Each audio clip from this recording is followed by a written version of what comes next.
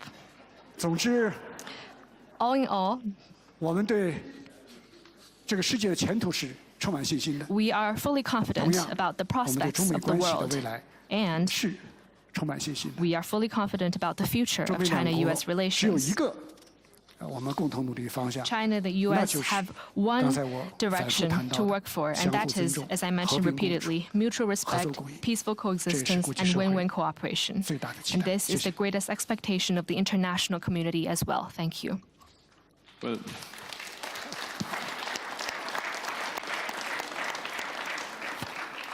thank you very much also for this proverb. We see if we have ChatGPT or so translating it, but I thought the English translation we got was pretty good. Thank you for being here. I sincerely hope also you can use the possibility of Munich to meet with representatives of the new U.S. administration. It would be very good that what you are also proposing, more talks and discussion on these issues, would materialize here in Munich. I wish you again good luck on your trip to New York, and thank you for being such a good guest here to the Munich Security Conference. Thank you for this. All the best.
well, we here in Munich want to reach peace through dialogue, but on a basis. And this basis is the United Nations Charter, the rule of law, the Universal Declaration of Human Rights. And I'm very happy that we have Volker Türk with us, the High Commissioner for Human Rights, the United Nations. Volker, thank you very much for being here today with us.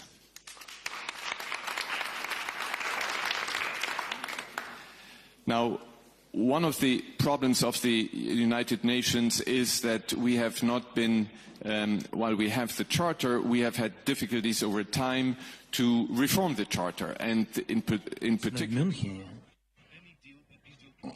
Ну, тому що це Мюнхен, і тут немає президента, і тут ми пам'ятаємо, які речі були підписані колись. Так? І я таких речей не повторюю. І тому дуже важливо зрозуміти, мирна угода може бути тільки план про закінчення війни, який передусім повинен бути проговорений і підтриманий між Україною, президентом, і Сполученими Штатами, виключно президентом. Також обов'язково треба важлива роль для країн Європи, тому що ми говоримо про гарантії безпеки як головний момент в будь-якому документі про припинення війни або закінчення війни, гарантії безпеки для України, для всієї Європи. І Україна є частиною вже Європи і буде частиною рівноправною Європейського Союзу. І для нас голос Європи дуже важливий за столом, а не десь за лаштунками.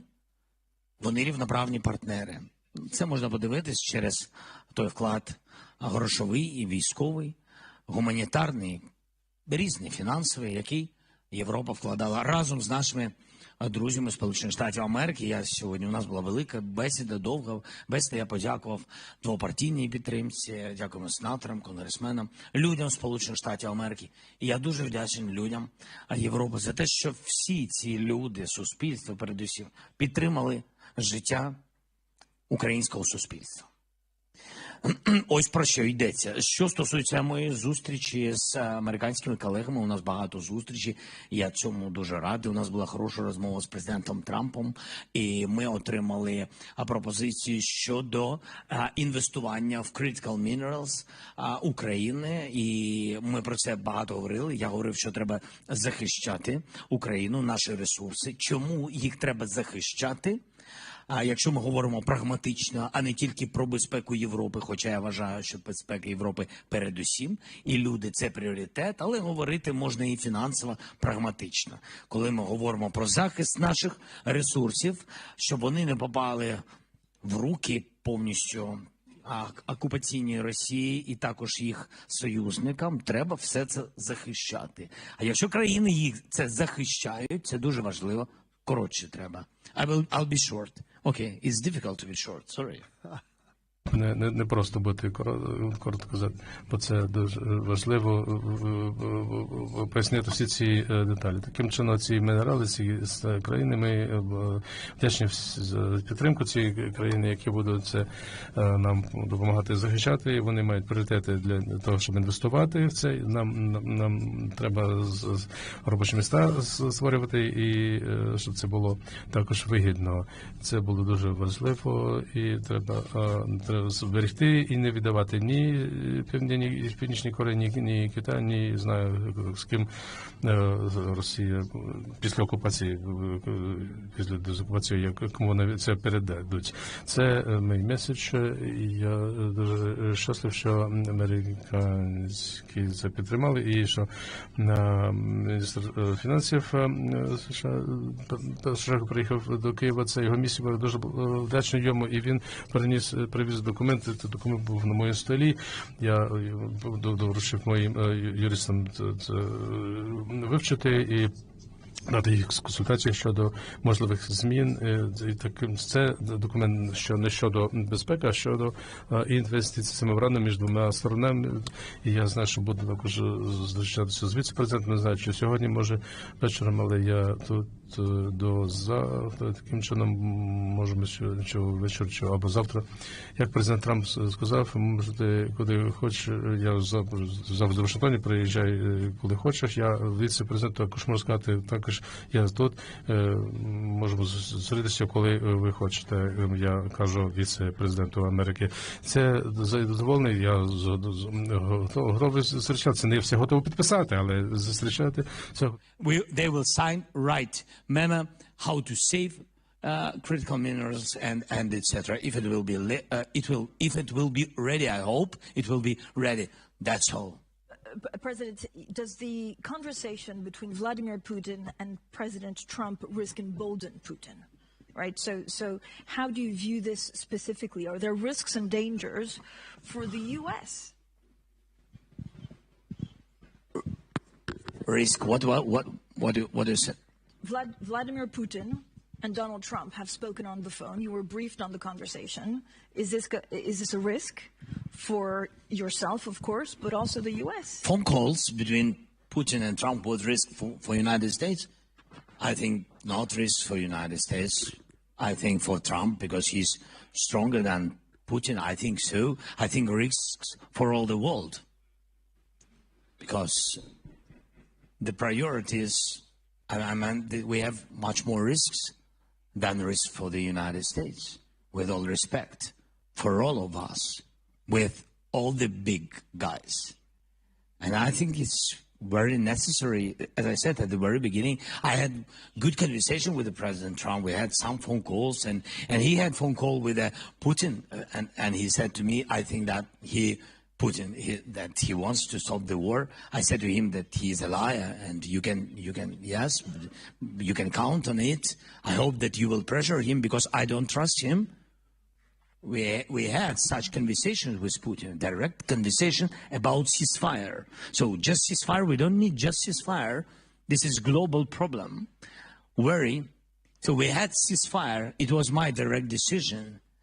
And we made a decision that it will be ceasefire and exchange all the prisoners. And he didn't change all the prisoners. Yet we've been very happy. That was first step when we brought home more than 100 guys to their family. It was very necessary between us. Even because of this one reason, I had to come to France in 2019 and bring back people. But he will not just, ceasefire and that's all. That's why I said to President, yes, but I think phone calls are phone calls. Let's forget about it. I think what is very important, the meeting, not to make any decisions about Ukraine without Ukraine. This is principal position we will never accept it. And when I said that we will never accept, I'm not speaking just about me. I'm speaking about all our people, all our nation. People will not stop. We will give him pause. Without real security guarantees, we will give him pause. I don't want to, be those person in the history who helped Putin to occupy my country. I don't want it. And that's why I will never do it. I will never do it. And it's very important for me to pressure Putin, put all the sanctions. I think President Trump is ready to do it. He has all this power to do it. That's why I wanted very much to come to Washington any day this century. And to come to Washington, and I think we need very much to make the common plan of civilized people and to share all these things with our friends and with the help of our friends of Europe. It's very necessary not to lose this unity. So I'm so proud that we are part of such strong Europe. And I think this is important, very important, not to lose this unity. Before this war, maybe not too much things, by the way, which this war made positively. That unity between the United States and Europe, that's what this war brought. And Putin scared it. I think during the last 20, 25 years, I don't remember how many years he's in Kremlin. So, this is the first time when the unity could pressure him, and he couldn't occupy us. because of this unity, because of our people and soldiers, of course, but because of this, not to lose it, and now to make a deal without us or without Europe is not a good idea, and I hope that President Trump doesn't have this idea. I count on it very much. I think I answered on 10 next questions. Sorry. I have 100 questions, but to the senators. Yeah, and maybe to let's the start senators, please. To the senators, and maybe let's start with Senator Graham. Are you comfortable with a world in which the president seeks to do deals with authoritarian leaders like Putin or even China before consulting with longstanding allies like Germany and France? Yeah, I'm very okay with Trump talking to Putin. He talked to him. What I'm not okay with is the world losing deterrence. Why are we in this war? Okay, they invade in 2008 Georgia. They invade in 2014. They're back at it again. So rather than worrying about who Trump is calling, why don't we talk a little bit, how the hell did this happen? I've been coming to this thing for 25 years. John McCain, every conference, Putin sucks. He's a liar. Oh, no, you got him wrong. Putin was here. All the people worried about the phone call, where were you when we needed to stop Putin? Why didn't he invade when Trump was president? Because he was afraid of Trump. That's why he didn't invade. Why did he invade in 2014? Because he could get away with it. Why didn't he invade again? Because he could get away with it. I want to tell you and your people, you're the ally I've been hoping for all my life. Not one American has died defending Ukraine. You've taken our weapons and you've kicked their ass. And I'm very proud to have you as our ally. Now, how does this war end? It ends in a way I hope so we don't do this yet again. Do you all agree with that? So it doesn't matter to me who Trump calls or when he calls. It matters to me how it ends. Afghanistan ended poorly. Do you all agree with that? Well, this will not end poorly. President Trump is not going to do in Ukraine what we did in Afghanistan. He's going to try to find a way to make sure this war ends sooner rather than later. And when I talk to people about at home why it matters, Putin won't stop unless somebody stops him. Well, you're stopping him. But he'll keep going unless we get the conditions right. So here's what I think is going to happen. I think he's going to find a way to end this war in a fashion that Putin would be a fool to do it again. Very quickly, how do you deter Putin? You arm this guy to the teeth. Yeah, you give him a bunch of F-16s, not a few F-16s. You give them ATACMS, you give them tanks, because they will fight. Remind me not to invade Ukraine, okay? It just doesn't work out well. So let's arm this guy. Let's do the minerals agreement so we'll have our American business interests. Putin doesn't understand what's going on. If we sign this minerals agreement, Putin is screwed, because Trump will defend the deal. So the best thing that's going to happen here is he's going to do a deal with you, I hope, and he will defend America's interest. So this war is going to come in, I hope, sooner rather than later, and it's going to come in a way where it won't happen again. I have every confidence in the world that Donald Trump will end this war in a way that there will be no third invasion of Ukraine. Senator, would you rule out NATO membership for Ukraine? I think NATO is ruling that out, not Donald Trump. I think there are members of NATO who are not going to let this man in. But I've got an idea. It comes from the art of the deal. If we can't agree they should be in NATO like right now, can we agree that if there's ever another invasion, the moment they invade, they go into NATO? Let Putin put them in NATO if he wants to. Think of that. If in 2014 we'd had an agreement where if there was another invasion, they would be in NATO, there would have never been an invasion in 2014. So what do I think? I think we let Putin know that if he ever does this again, they're going into NATO really quick. Senator Shaheen? Well, I agree. I don't think we should take NATO off the table. I think it's important for us to have as much leverage for Ukraine as possible going into any kind of a negotiation. So I agree with Senator Graham. We need to give them weapons. I think there's bipartisan support in Congress to do that. I think we need to make sure that NATO membership continues to be on the table, and we need to do everything, and we need to ensure that Ukraine is at the negotiating table, because one of the mistakes in Afghanistan was that the Afghan government was not at the negotiating table when President Trump in his first term negotiated a peace agreement there. Senator Cornyn? Well, I think one mistake that Americans make sometimes is to assume that other people are just like them and don't recognize that a unique history and culture may affect the way that people like Vladimir Putin view the world. And it's clear that there's no cost-benefit analysis for Putin here because he's sacrificing hundreds of thousands of Russians on the battlefield and now North Koreans dying by the thousands. And Putin doesn't seem to care, and the people of Russia don't seem to be holding him accountable, perhaps because they're only hearing one side of the story. So I think we need to recognize that Putin is driven by a vision of restoring the Russian Empire, and that's why I believe that he won't stop at Ukraine, and that's why it's so important that we must stop him together in Ukraine. But does a peace deal need to go back to the borders in 2014, the same borders? I think the peace deal needs to be something that this gentleman right here can sign proudly, and that, first of all, does justice to what happened to Ukraine. Just between Russia and Ukraine, the deal needs to provide that justice for Ukraine.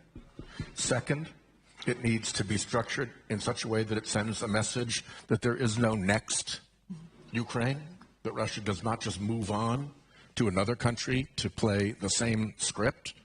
And the third thing is we need to set it up in such a way that when China is looking at this outcome and they look over at Taiwan, they think, maybe not such a great idea. And there's one thing I feel obliged to add, because we are Codell McCain. We still keep John's name. Partly that's out of affection, but partly it's out of honoring his commitment to hold fast to the Atlantic Alliance. And what I want people here to know is that, at least for the Senate, there is strong majority, super majority, in favor of supporting Ukraine, seeing this through, making sure this does not come off as a win for Putin and embolden him further.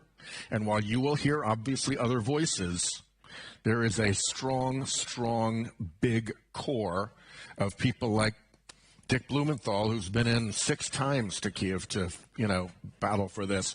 There is a very strong reservoir of determination in the Senate to see this through, and it is a bipartisan reservoir of determination.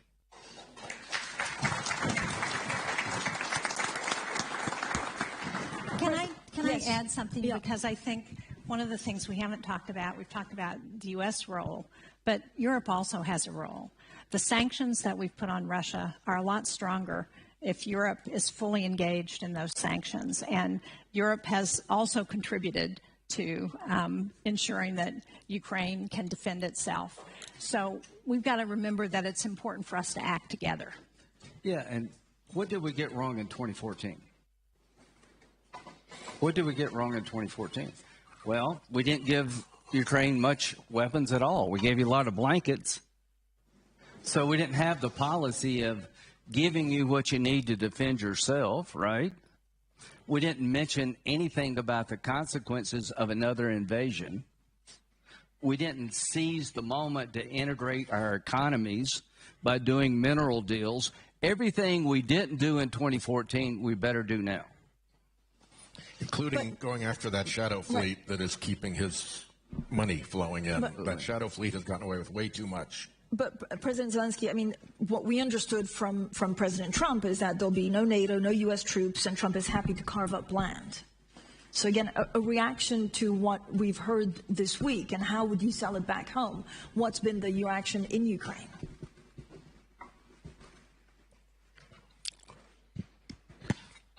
The reaction in Ukraine. The reaction in Ukraine on the battlefield.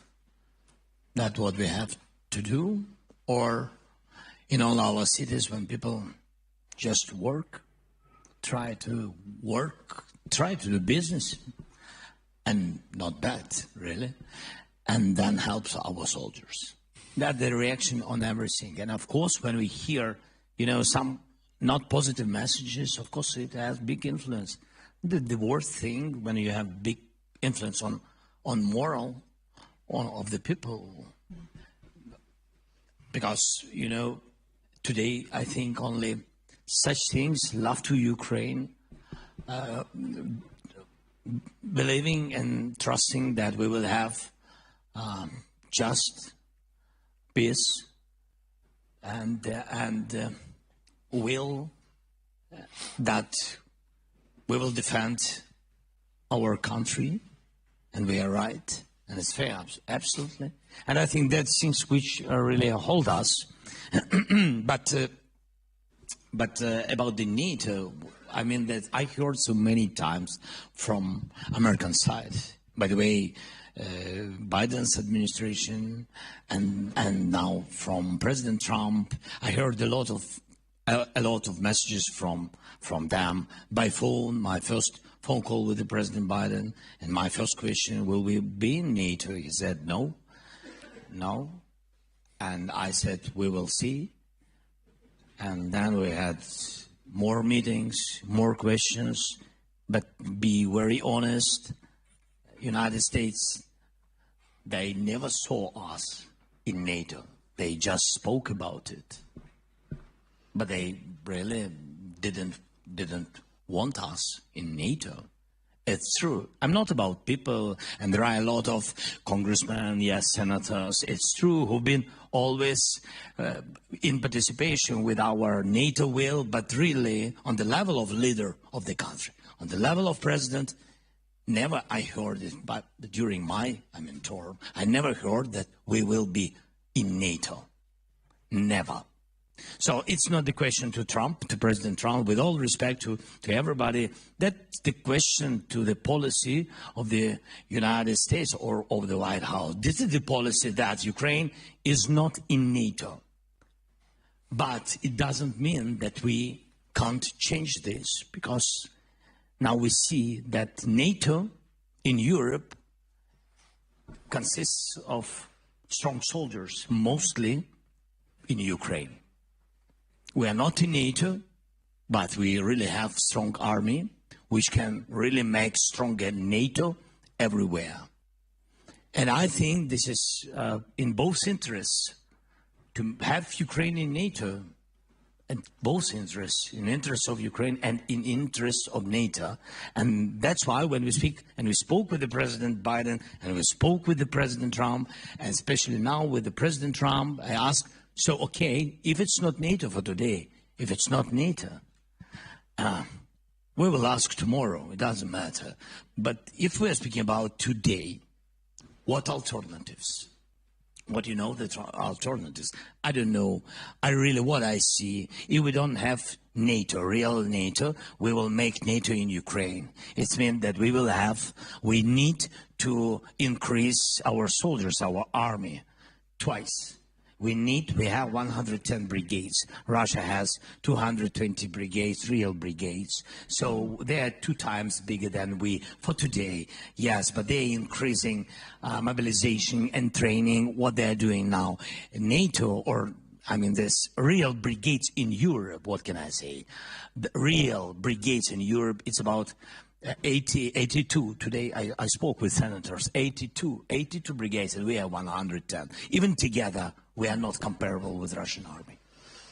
Even together. So we have increased together. So if we speak security guarantees, we have to find money for a bigger army for Ukraine.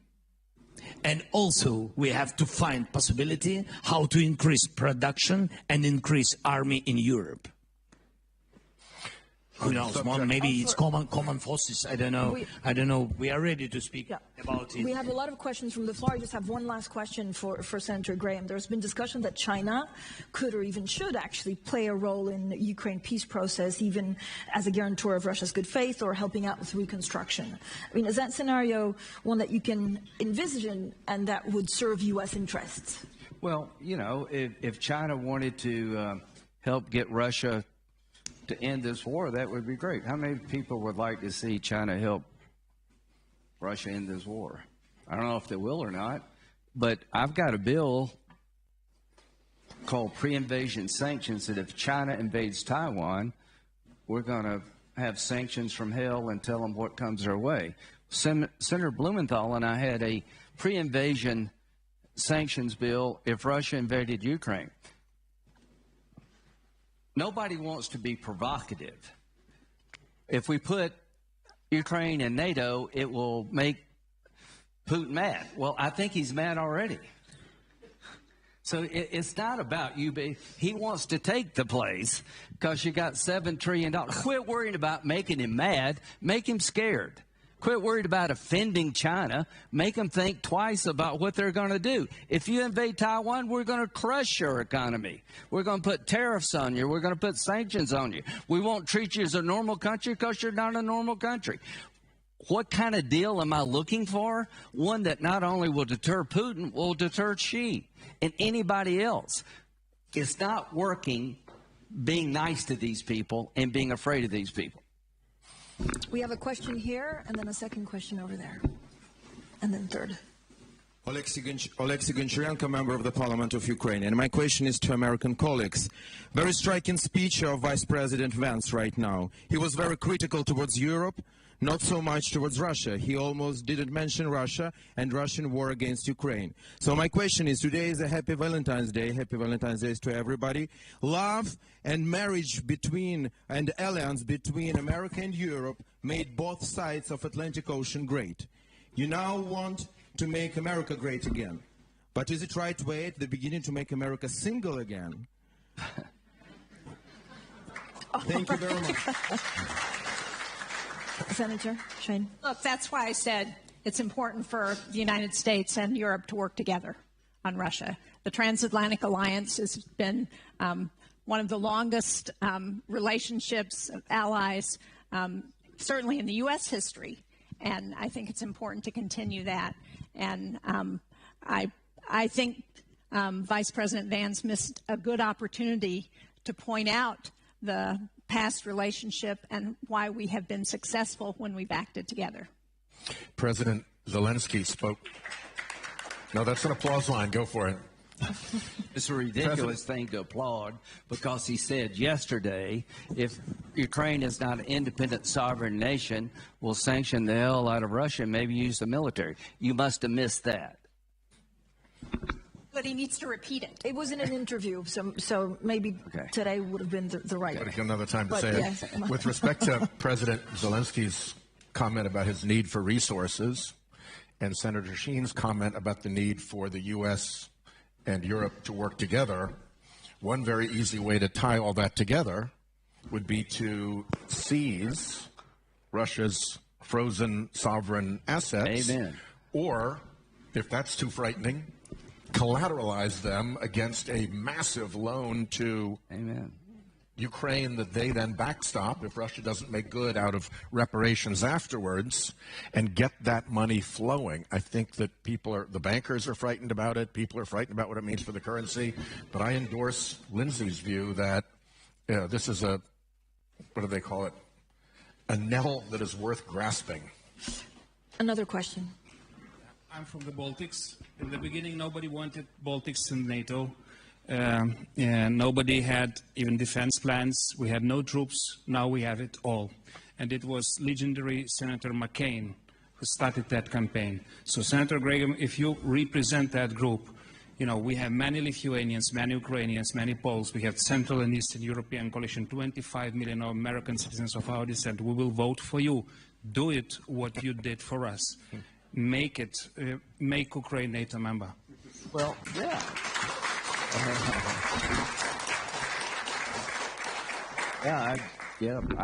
I'm okay with you being NATO. I'm just being honest with you. I think there are a few countries who are not. My idea is a little bit different. I want Putin to know if he ever does this again, you go into NATO right away. I want to take the mystery out of what happens if there's another invasion. You get sanctioned. There's a bunch of bad things come your way. We'll have troops on the ground in Ukraine. We'll have American business interest. We'll have a Ukrainian military that nobody in their right mind wants to fight. But how about this idea? If we can't get this man in NATO, like right now, can we tell Putin, sorry, if you ever do this again, he's going in NATO, like right away? Do you think he'd do it if that was clear to him? I don't think he would. We have a question here. Trudy Rubin from... I think we can hear you. Yeah. Труді Рубін, колумніст із Філадельфія Інквайрі. Президент Зеленський говорив про потребу абсолютних гарантій безпеки, але з твітів президента та його заяв під час телефонної розмови і те, що сказав міністр Хексет, видається, що Америка розглядає тільки європейські війська там, без підтримки з боку США. Я хочу запитати президента, чи вам потрібна американська підтримка для будь-якої європейської контингенту там? І я запитую сенаторів, особливо сенатора Грема, чи ви підтримали американську підтримку для європейського контингенту?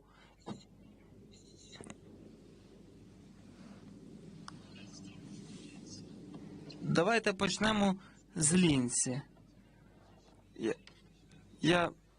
У мене не така хороша англійська. Я сказав, що якщо він ще раз починає вторгнення, то вони стають членом НАТО, і це означає, що ми всі боротимемося.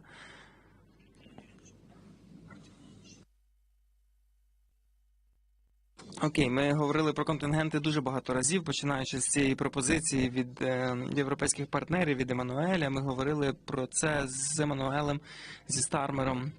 З іншими лідерами я говорив про це з Еммануелем, з президентом Трампом, президентом Макроном. І я там теж був, так, це було під час нашого спільного візиту до Парижу, і ми говорили про це багато разів. По-перше, я думаю, що Сполучені Штати повинні бути разом із Європою у підтримці України. Ось чому це є політичним меседжем Путіну. Не лише в плані армії, кількості військ, це політично. Дуже важливо залишатися разом. І гарантії безпеки повинні бути від Сполучених Штатів та Європи разом. Ось чому важливо бути разом з Україною. І якщо ми розглядаємо контингенти як частину гарантій безпеки для України. Це по-перше. По-друге, як я сказав, неважливо, з якої країни ці сили. В будь-якому випадку нам потрібно 1,5 мільйони армій, якщо ми не в НАТО. Якщо ми справді хочемо зупинити після припинення вогню, якщо ми справді хочемо не боятися нової окупації чи нового вторгнення Росії, і це реальні безпекові гарантії. Бо це реальні превентивні безпекові гарантії. Це те, внаслідок чого Путін справді знатиме, що він має 1,5 мільйона армію, і Україна має армію 1,5 мільйона людей. Якщо він хоче прийти і загинути, будь ласка. Тому я думаю, що це справді план для безпекових гарантій, та це не проти НАТО. Так, це дуже допоміжне. Ви не в НАТО, але я думаю, що всі захочуть після цього якщо зараз це недоступне для нас, так, мати таку велику армію в НАТО. Бо в іншому випадку ця армія буде більше, ніж будь-які інші союзи, чи щось таке. Я думаю, що це добре мати міцний союз. Це моя точка зору. І справді, між нами наші військові вже зробили своє домашнє завдання. І де конкретні війська, і я не ділився цим з нашими союзниками, у нас вже є карта з кількістю та типами військ наших партнерів, де вони повинні бути. Отже, ми готові. Як я сказав, ми готові для будь-якого типу рішень, позитивних рішень. Я маю на увазі будь-якого формату зустрічей. Давайте зробимо це.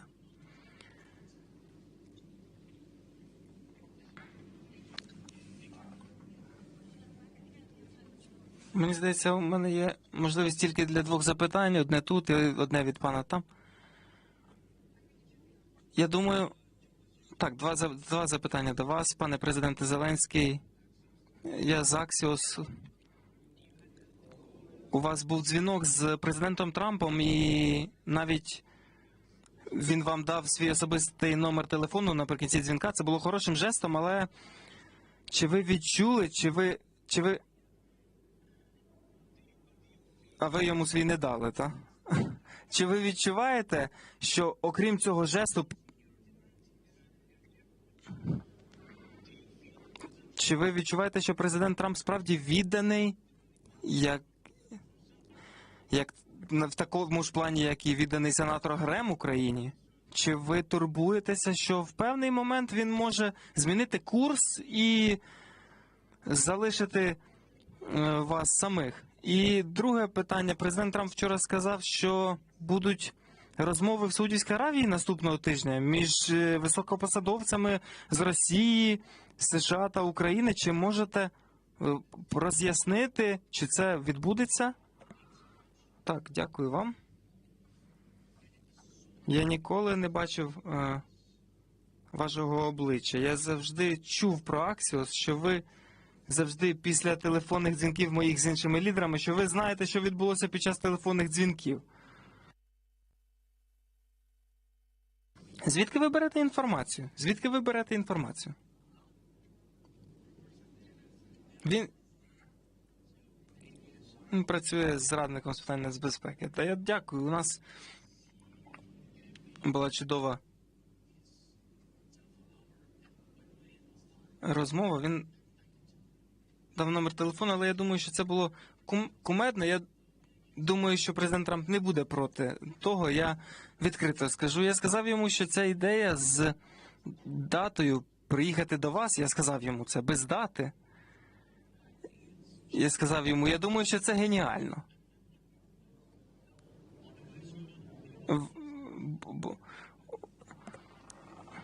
Я сказав йому. І він сказав, ви можете телефонувати в будь-який час. Я сказав, так, дякую вам дуже. Але попереднього разу ви сказали, що я можу телефонувати вам напряму в будь-який час, але не дали мені номер телефону. А він сказав, окей, так. Можете дзвонити в будь-який час, і я сподіваюся, і ми розраховуємо, що справді президент Трамп допоможе нам, і я справді розраховую на нього, бо він президент Сполучених Штатів. Народ Сполучених Штатів, вони проголосували за нього. Він президент. І Сполучені Штати – це найбільший постачальник під час війни, я маю на увазі у порівнянні з іншими країнами. Європа також, я сказав, але Європа – це загалом континент, а США дали багато, і ось чому я розраховую на нього. Люди проголосували, і ми справді думаємо, я бачу, що так, що він сильна людина. І якщо він стане на наш бік і не буде посередині, я думаю... Він натисне на Путіна, щоб закінчити війну. Він може це зробити. Це по-перше.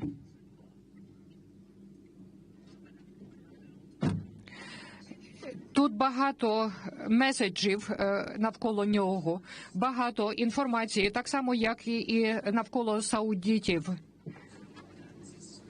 В інформаційному просторі, що це неправда, що це дезінформація. Можливо, росіяни, можливо, хтось інший, можливо, різні люди запускають цю дезінформацію. Це політичні турбуленції. Такі речі, вони руйнують єдність між нами. Це небезпечно. Наприклад, Саудівська Аравія. Я з першою леді відвідаю Саудівську Аравію. Так, що це все заплановано, ці всі візити, це дуже важливий діалог з цими людьми, що нам допомогли вже повернути дуже багато наших воїнів. У мене є питання, я не буду зараз ділитися багатьма деталями, але дуже важлива місія виконується, і ми будемо розмовляти про ці списки, про дітей, дуже важлива тема дітей, таким чином, і це дуже важка така ситуація, дуже найбільш важка, ніж те, що ми з вами вже обговорювали. Йдеться про десятки тисяч вкрадених дітей Путіним з України. Як їх повернутися? Дуже важко. Я вже багато зустрічей провів на цю тему. Це моя місія. Я не буду зустрічатися з росіянами щодо... Я не знаю, чи їм це сподобається, чи ні. Я не хочу.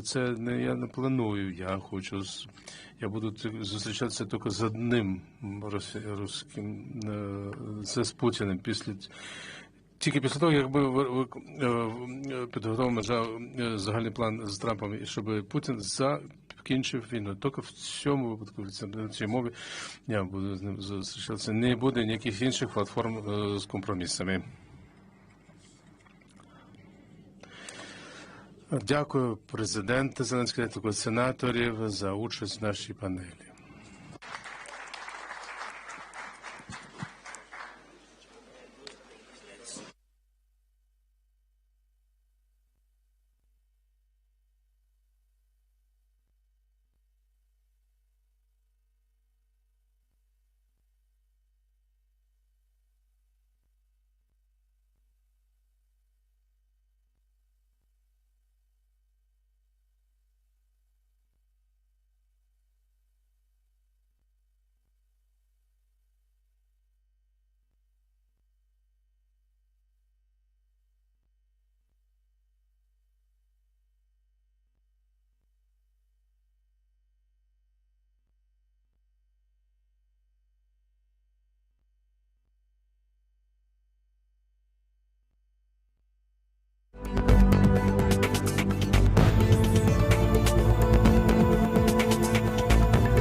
Das ist nicht akzeptabel und das ist nicht das This is not Europa acceptable. und This nicht is die not Demokratie, the in der Europe, ich lebe not und the der ich gerade democracy Wahlkampf mache. where I live and where Und das I ist nicht die conduct my Demokratie, election die ich campaign in right unserem now. And Parlament this is erlebe. not the democracy In dieser Demokratie that hat I jede Meinung witness every eine day Stimme. in our parliament. Sie In our ermöglicht es in democracy, Teilen every extremistischen opinion Parteien wie has der a voice. AfD And it makes ganz it normal possible for Wahlkampf zu parties machen. that are partly Genau wie extremist, jede such andere as the Partei. AfD, Das and ist they Demokratie. can campaign just as any other party.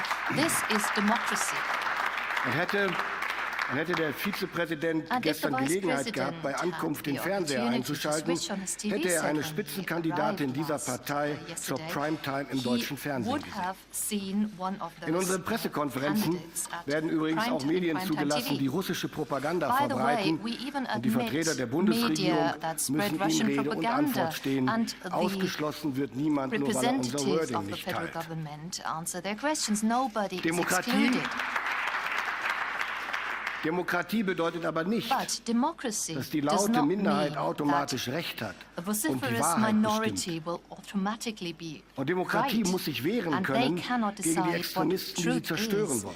It does not Und ich mean sage es Ihnen, wie that es ist. Ich bin anyone can froh, say anything, and dankbar democracy und must stolz, be in able einem to Europa defend zu itself leben, against dass extremists that diese try to destroy Demokratie it. und unsere I Art am in Freiheit zu happy leben to live jeden in Tag Europe, verteidigt where gegen this ihre inneren democracy Feinde is defended und gegen every ihre day äußeren.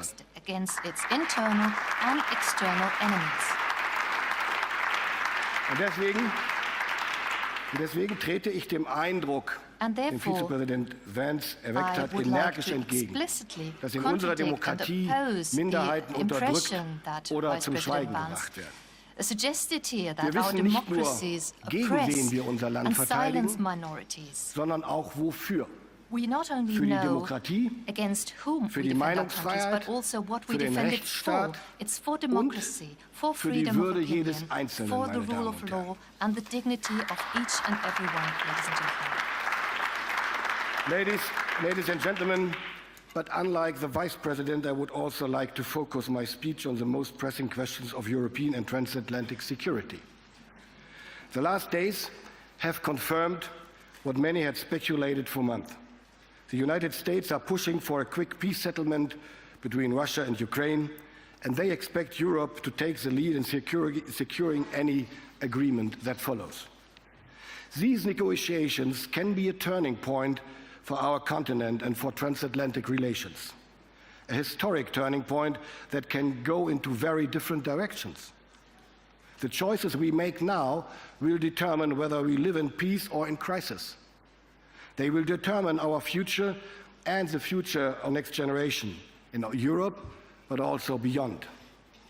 We must ensure that Ukraine is not left alone, ladies and gentlemen, because one thing remains unchanged. There will be no lasting peace in Europe without a strong and free Ukraine. There will be no sustainable rules-based order if aggression prevails.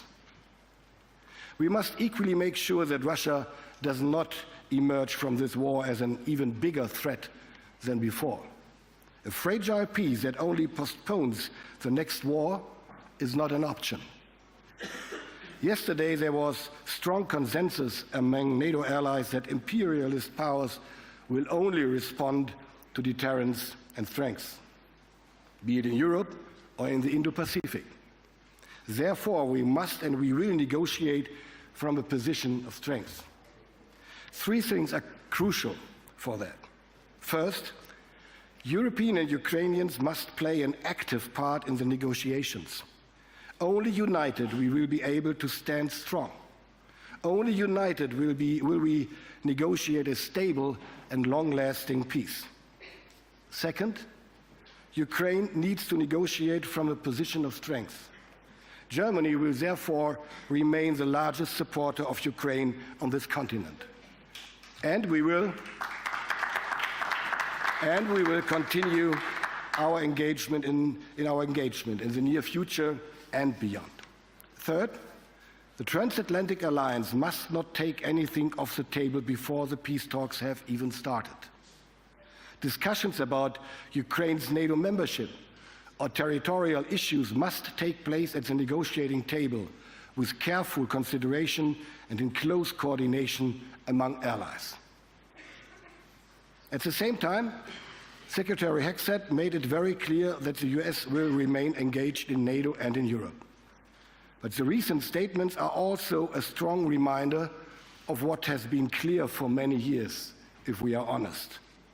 We Europeans have to contribute the lion's share to conventional deterrence and defense in Europe. We need to shape the reality we live in before it shapes us.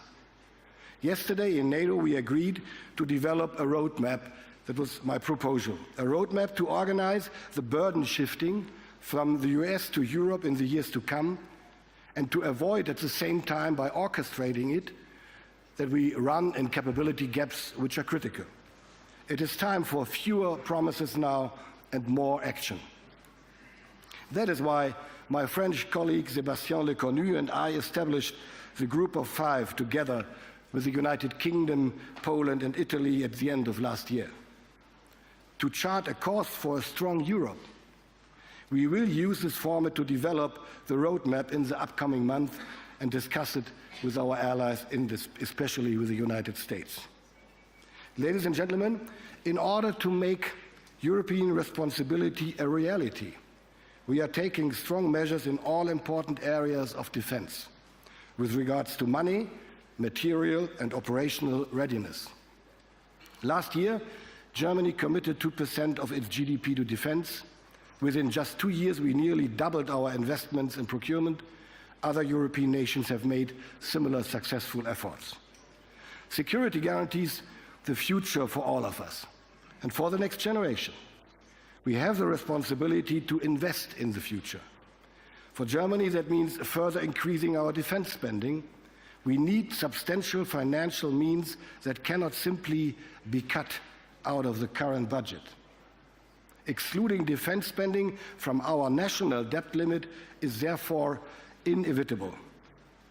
Security is not a short-term expenditure, it is a long-term commitment. That is why I am developing a 10-year program. We need to make defense spending more predictable. That means achieving security next generation. At the European level, we need to act in a similar way.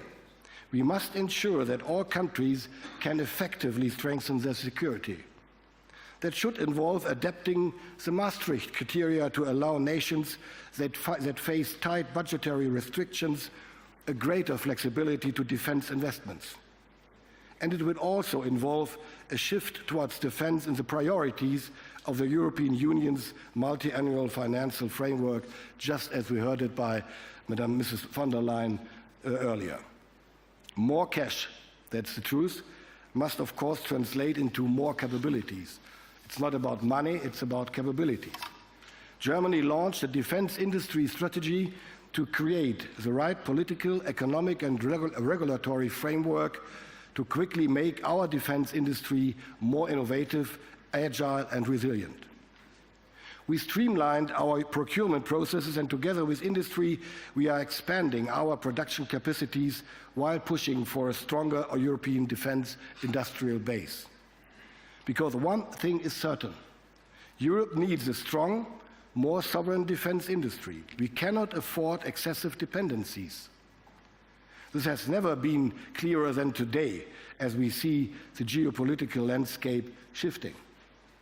Maintaining our technological advantage is crucial, particularly in areas such as artificial intelligence, space and quantum technology. These investments generate positive spillover effects across our entire research landscape and overall economy. We need more European solutions while maintaining strong cooperation with our transatlantic partners. We need both in order to increase our defense capacities as quickly and comprehensively as possible while building and maintaining a strong industrial base. Simply put, we Europeans must develop together, build together, buy together, deploy together, even if that involves adapting and merging certain industries and setting aside national interests in some cases. This requires better coordination of who produces what to avoid duplicating efforts. We have proved that we are capable for this. The European Sky Shield Initiative is an example. The same is true for the European long-range strike approach initiated by Germany and France. And let me mention one more example, the German-Norwegian submarine project. Soon, German crews will be able to sail on Norwegian submarines and vice versa. This is European defense integration in action. We are inviting additional nations to join, also from across the Atlantic. This will boost NATO's naval presence from the shores of the Baltic Sea across the Atlantic all the way to the Arctic, which the latter being more and more in the focus of NATO's adversaries. Projects like these are the future of procurement. They show what we can achieve when we act together and overcome national constraints.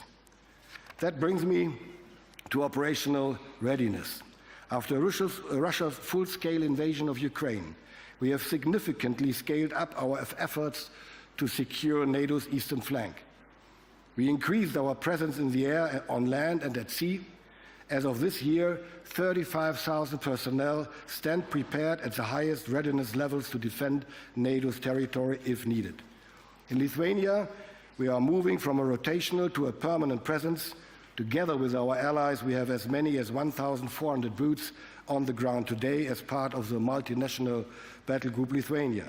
We are in the midst of preparing the permanent deployment of a full combat-ready brigade. We will have roughly 5,000 personnel permanently in Lithuania in the years to come. On this note, thank you very much, President Nausėda, for being such an exemplary partner in the historic endeavor.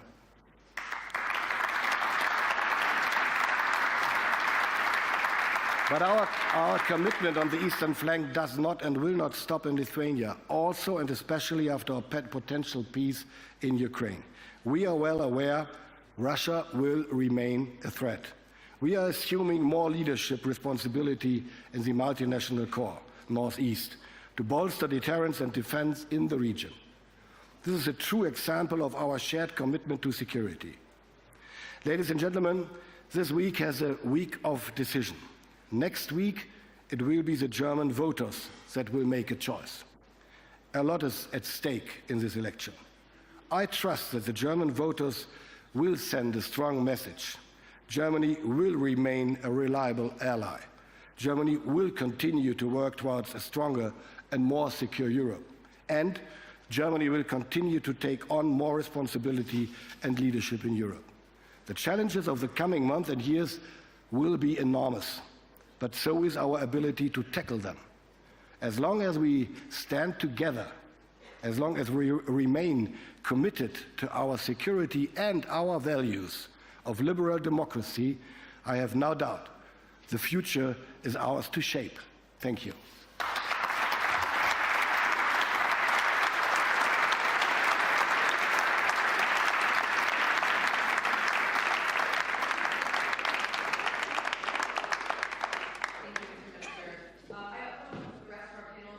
Panelists up on stage, please, our speakers. Come on up. As I get situated, I also want to remind the audience that we are going to have some time for a Q&A at the end of this panel, but if you have a burning question on the topic we're discussing, raise your hand, get my attention. I'm hoping that we can all, you can't do it before we started talking. You can't. But we do hope to make this, please come up, Mr. President, to make this a conversation for everyone. So we are very fortunate today to have President Gitanas Nausėda, the President of the Republic of Lithuania. Thank you.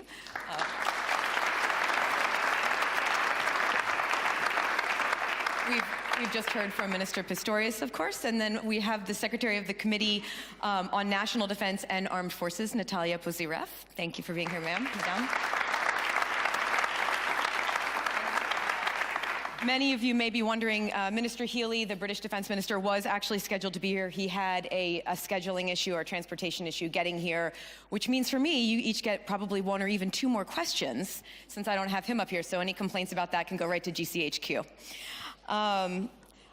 When the wonderful conference organizers came to me, first approached about a panel discussing whether Europe would have to accept more security responsibility several weeks ago, it seemed almost theoretical at the time, or at a minimum, it was a longer-term evolution of change in security in Europe. But just this week alone, it has become much more of a immediate reality. So I do want to start with that. Mr. President, Germany, as we heard from the minister, is planning to station 5,000 more soldiers, a combat brigade in Lithuania as a permanent presence by 2027. Do you see the comments that we're getting out of the United States right now, including possibly eliminating the European Defense Initiative and openly discussing pulling back the security presence here in Europe? Are you concerned that the U.S. support for NATO has shifted from a tangible, visible presence to more of a commitment that's more words than action? I am in really a very tricky situation because I am representing the country which is probably one of the most transatlantically enthusiastic, and we all the time supported this transatlantic bond as one of the key pillars of European security. Yes, we receive a lot of signals which might be confusing for us, which might raise some questions about the future, about the perspectives. But probably right now it would be too premature to draw the conclusions and to say that we have to face new reality, we have to restructure, to regroup, to rethink ourselves and probably go another way. NATO is a very strong organization. NATO used to be a very strong organization during the very long period of Cold War. Why? Because it was determined, it was really ready to fight back, ready to retaliate, and this created certain balance between the former Soviet Union and NATO. I think we should create strong NATO organization, but first of all, we have to deliver on our promises. And if we are talking that we have to take more responsibilities, I am thinking about the summit of NATO in Wales. There was a promise to invest 2% of our GDP 11 years ago. What happened in Vilnius? Vilnius summit, we were hosting in Vilnius NATO summit in 2023. There was the promise to spend on defense, yes, again 2%, but the 2% as a floor of investment. And now we are talking, approaching The Hague, we are talking about 3% spending. But the situation is totally different. Average spending of NATO countries is 1.9% of GDP. Despite long discussions, despite nice plans, we are still below threshold of 2%. In this situation, I think we have to be honest to ourselves and to do much more. And I'm talking not only about defense spending, but I am talking about support to Ukraine and other issues.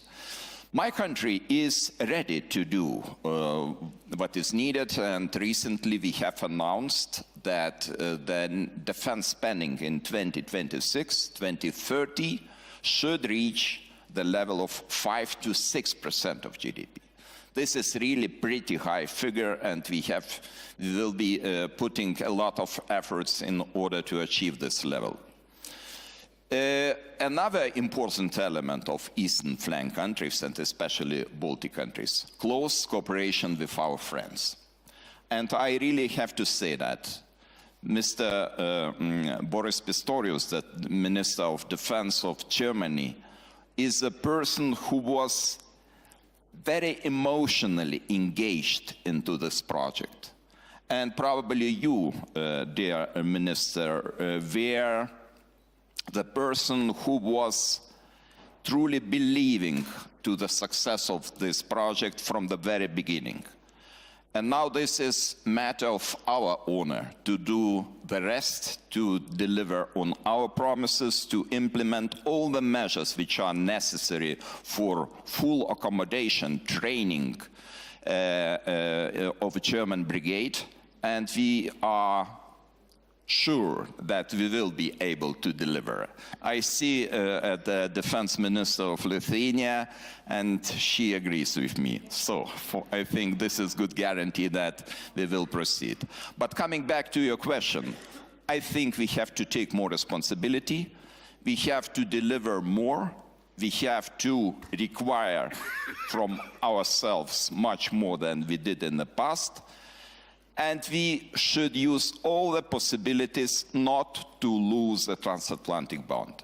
I still strongly believe in the transatlantic bond, but of course we have to closely work with our partners, United States, and this is our duty to do.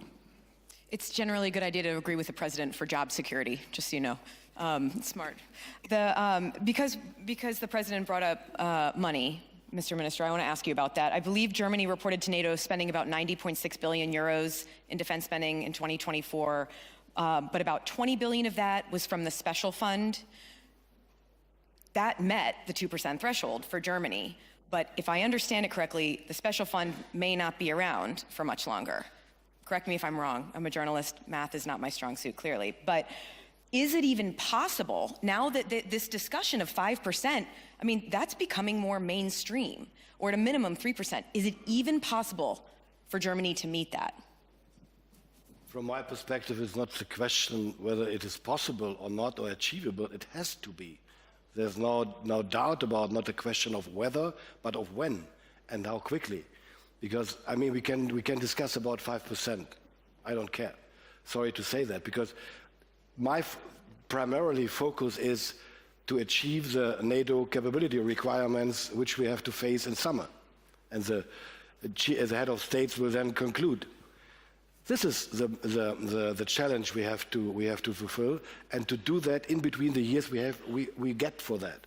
And that might cost in 1 year 100 billion in Germany, and the next year 120, and the next 90. I don't care. We have to make it possible. We have to make it happen.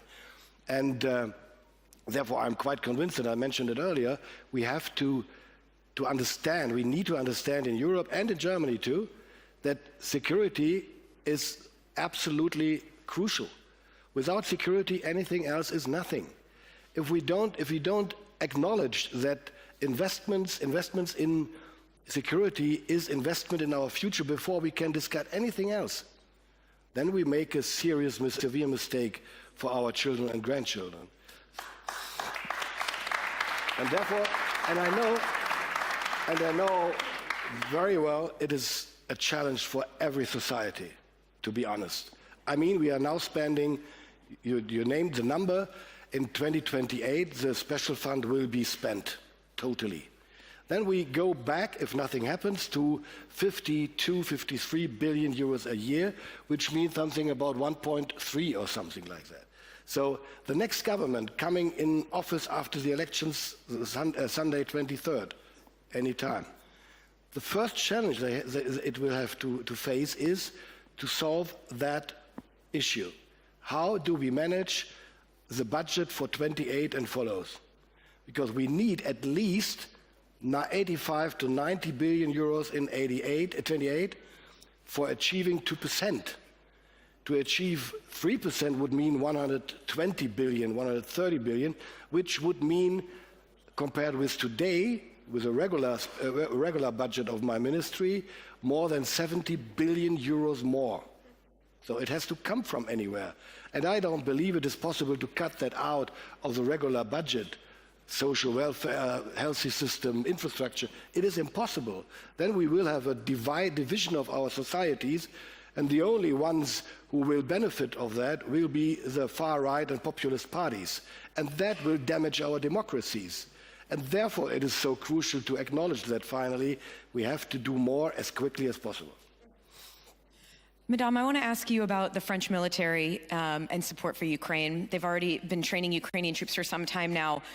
We heard from the US Defense Secretary this week saying that he believes if peacekeepers go to Ukraine, if there is some sort of a peace deal or a ceasefire, they should not be under NATO and they should not have Article 5 protection.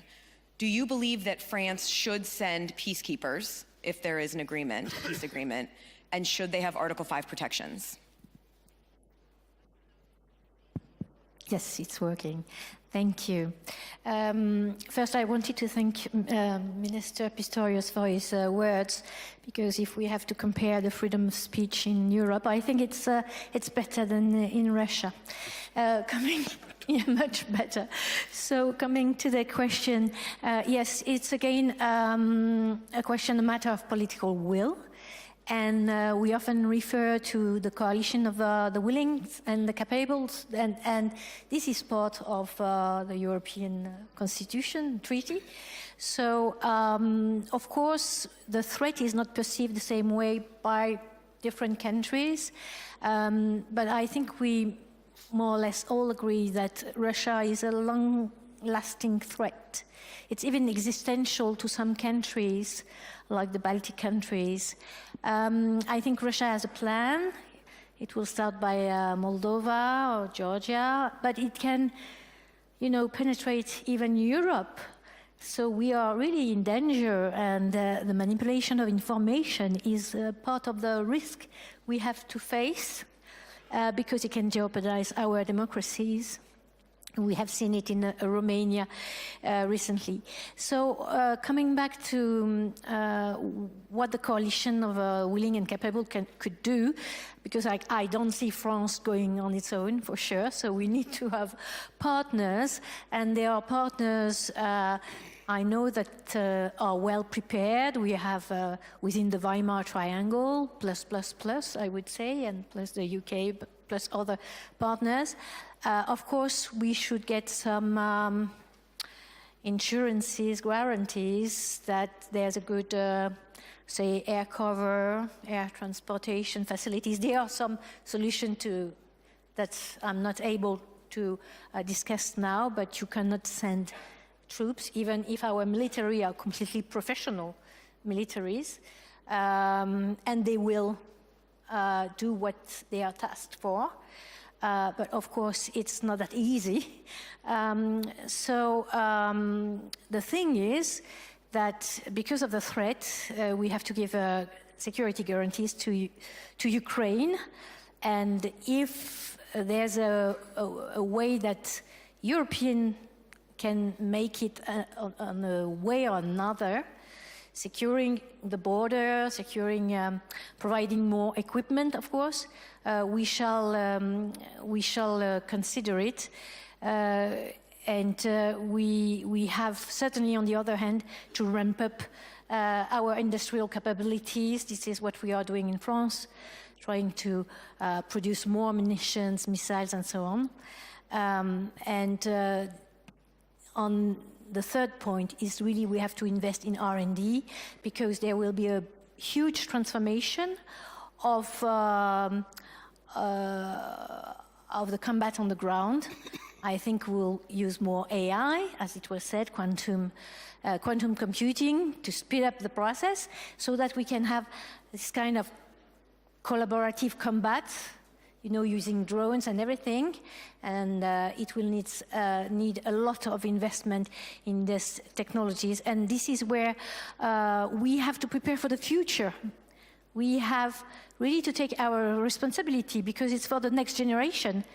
We have to prepare for the skills. It's not only about, producing equipment. We need to have the competencies, the skills. We need to have the engineers. We have to have the technicians. They should not go abroad to be able to work on AI and so on. So this was part of also your remarks. So maybe I will stop there. Great. I promised I would take audience questions if you have something that's burning. Here, grab my mic. I feel like Oprah. I'm walking into the crowd. Thank you very much. Alexei Goncharenko, member of the Parliament of Ukraine. My question is, striking speech of Vice President Vance. He was critical, very critical towards Europe, not so critical towards Russia. And he didn't mention Russia and Russian war against Ukraine almost at all. And so my question is, yesterday I heard from Pete Hegseth, new Secretary of Defense, that Uncle Sam will never be Uncle Sucker. And I completely agree, but also Uncle Sam should never be Uncle Shame, So that is important. And my question is, what will be done by Europe in order in 1 year not to listen to speech like this? Thank you. maybe you should address that question to another place. I don't know. I mean, what should I do? I mean, we admit all the time that the critics are right, that we have to do more and that we did too little in the years before. Much too little, to be honest. 2% is not enough, everybody knows it. And up to date, the President mentioned it earlier, not even all countries in NATO members in Europe have already achieved the 2%. And it's a challenge, as I mentioned too. So we don't disagree. And I even, when I talked to Pete Hegseth yesterday, I said to him, I fully agree that you will shift your focus more from Europe to the Indo-Pacific. And together we need to shift more focus, more attention to the Arctic too at the same time. So to expect from European side that the US will engage as much as in the past, in the future too, while at the same time doing more in Indo-Pacific and Arctic would be naive. And we have to take that responsibility. So therefore, acting is better than words in that place. If we do that, I don't know what's happened. And I don't know whether we will have to listen to a speech like that again. But anyway, it's better to have a hot heart and a cool head than the other way around. Can I ask you, just since you mentioned that you were with Secretary Hegseth yesterday, this week, what did you think when he said that the United States does not believe that NATO membership for Ukraine is a realistic outcome of a negotiated settlement? Well, it's no secret what I think about that. I emphasized it already several times. I'm not the world's most important and famous deal maker. But if I were, I would know that I don't take any essential point of negotiations off the table before the negotiations begin. I would never do that. And Did it damage Ukraine's standing? to all? I don't know whether it damaged anything or not, but it makes it much more complicated and difficult. And afterwards, I heard some news from Washington, Wall Street Journal, and others that might be the final position. So what we experience in the moment is like we have in German the nice word like cacophony. Multiple voices all over the world, and maybe we should step back a little bit and wait until all the noises get lower. Please, sir. I would like to comment a bit on you mentioned in your initial speech about the quick deal or a quick peace in Ukraine, and it's closely related to your question. I think this is very dangerous idea to achieve the quick peace in Ukraine, and I have discussed this issue today with the President Zelenskyy. Ukraine will never take such quick peace at any cost. And we are talking about territorial sovereignty and integrity of the country, which is suffering, which is, of course, fighting back and which is trying to survive. And in this situation, we have to put Ukraine in the position of strength. Right now, Russia feels to be on the stronger side and tries to dictate the conditions. In this situation, we have to negotiate tough, and we have to be at the table of negotiations. Because a lot was said about the role of Europe before the war end and after the war end, and the responsibilities of Europe are very high and very important. So without Europe, I cannot imagine any negotiation process. And of course, it would be really misunderstanding if the negotiations will take place without Ukraine itself, because Ukraine is fighting, and Ukraine is really putting a lot of efforts to withstand this enormous pressure of Russian Federation. And we have to be very strongly on the side of Ukraine. So our deliveries are not only the deliveries to ourselves, our responsibilities, our homework to do, but we have to deliver on our promises to Ukraine. And unfortunately, I have to say, and I have to admit that not in all cases we were able to deliver. We heard so many declarations during the last 3 years, and if we calculate closely what those declarations were, declarations were fulfilled, the result is not very encouraging, unfortunately. My country, Nordic countries, Germany, other countries, were strong enough to deliver and keep the promises. This is very important, especially in this stage of the war. Yes, very quickly. Some American fellow congressmen said that Donald Trump would strike a strong deal. So just let it be. Let's hope it will be a strong deal, and that it will imply that the Europeans will be involved in the negotiation along with the Ukrainians, of course. I do want to take a question from one of our Munich young leaders. Hi, thank you very much. First of all, I'd like to very much thank you, Minister, for what you said on European democracy at the beginning of your speech. I think you captured the feeling of many people in the room, so I just wanted to thank you for this.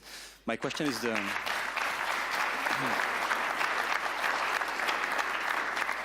Thank you.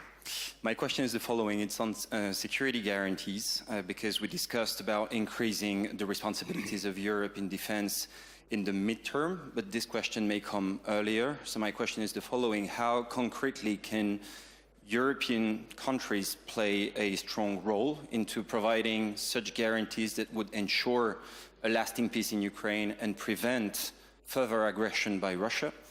And as a sub-question, what could be, would be, should be the role of the US in this respect, also in light of the recent statements we've heard, and you referred to it, by Pete Hegseth in the past few days? I would like, if you don't mind, to put that in the order of what is coming up. I mean, the first step was a phone call between President Trump and President Putin Wednesday at lunchtime, I think. Nothing happened since then, as far as I'm informed, except correcting the first decision that Ukraine is will now be at the table anyway. It's a good correction of what they said before. But we have to wait what's going to happen now, because if European countries, I don't want to name it, 5 or 7 or European Union or whatever, but if no European participation is guaranteed and is achieved in that process of negotiations, it's hard to imagine that Europe will then afterwards have the responsibility to achieve the guarantees. I mean, this is quite crazy. So it is about negotiating together with Ukraine, Russia, and the US, of course. And Pete Hegseth said yesterday there will be no US boots on the ground in Ukraine, and the European allies has to achieve that on their own. And I said to him quite frankly and publicly that we have to acknowledge and realize that we have a gap of deterrence capabilities in the among the European NATO members. That means without the US deterrence capabilities, we won't be able to achieve that security guarantees in Ukraine, at least for the next years to come, not alone. So that's the same challenge we have with NATO and doing less by the Americans in the years to come. In both cases, we need a roadmap. We need a concept which we work on together, hand in hand, and which we go alongside, step by step together. Then everything is thinkable for the future, but not for the short-term future.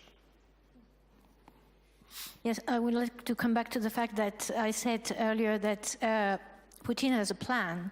His plan is to demilitarize Ukraine, to make it neutral, to get rid of Zelenskyy, to put a man in place, and not to allow any NATO, of course, but any European troops in Ukraine.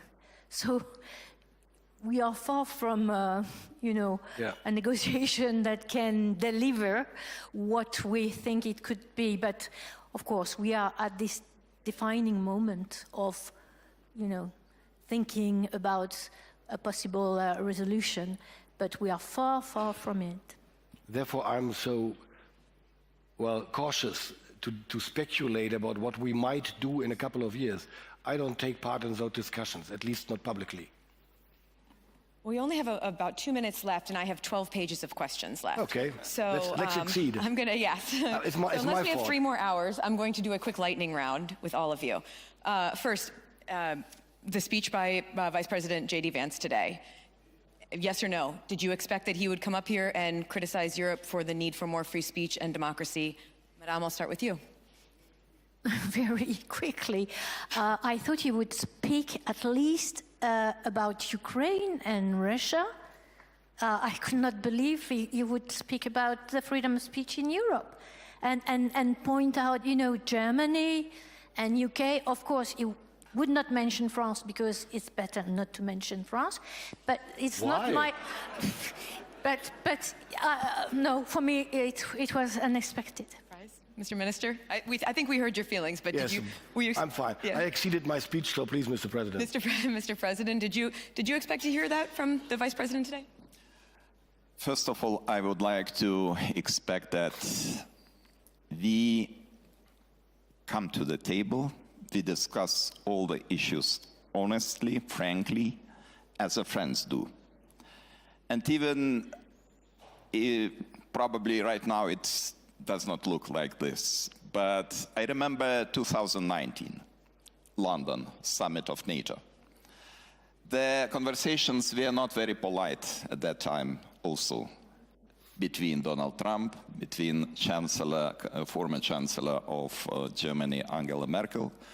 But at the end of the day, we managed to take very important decisions in London and afterwards. So let me hope that we still have the potential to cooperate together, because everything is at stake. And right now we don't have the right to make the mistakes.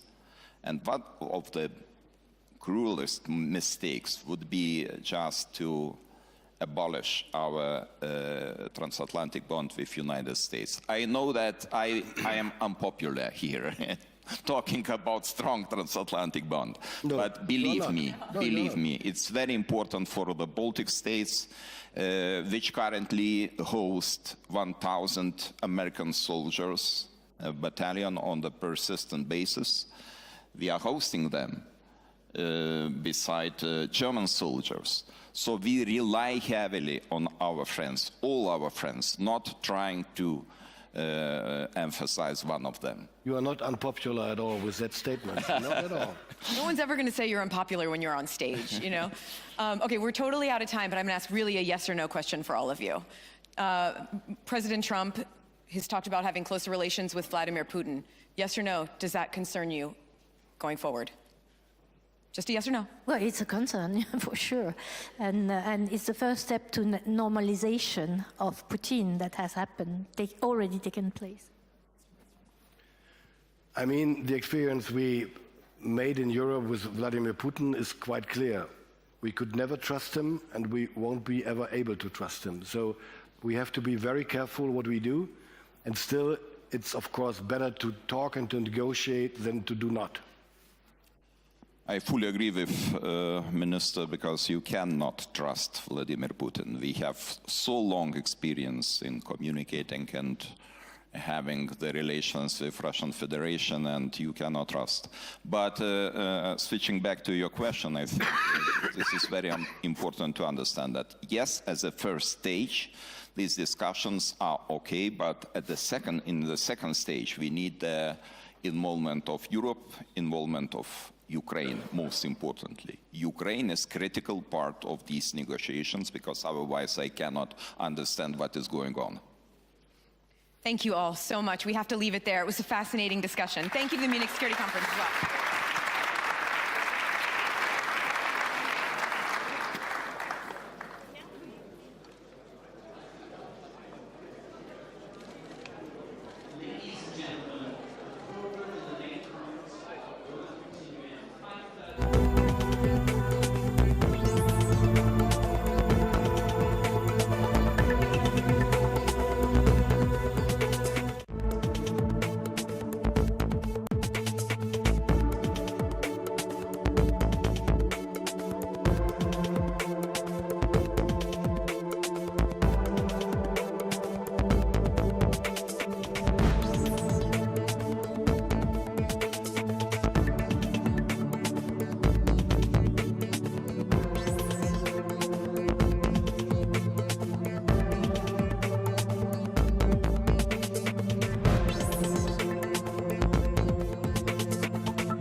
Very much linked with the world. Many countries of the global south are more likely to say the Indian experience is more transposable to their societies than perhaps those of others. So I do think in our progress as a democracy, the fact that, for all the challenges that we've had, even at a low income, we have stayed true to the democratic model, which is almost, if you look at our part of the world, we are pretty much the only country that has done that.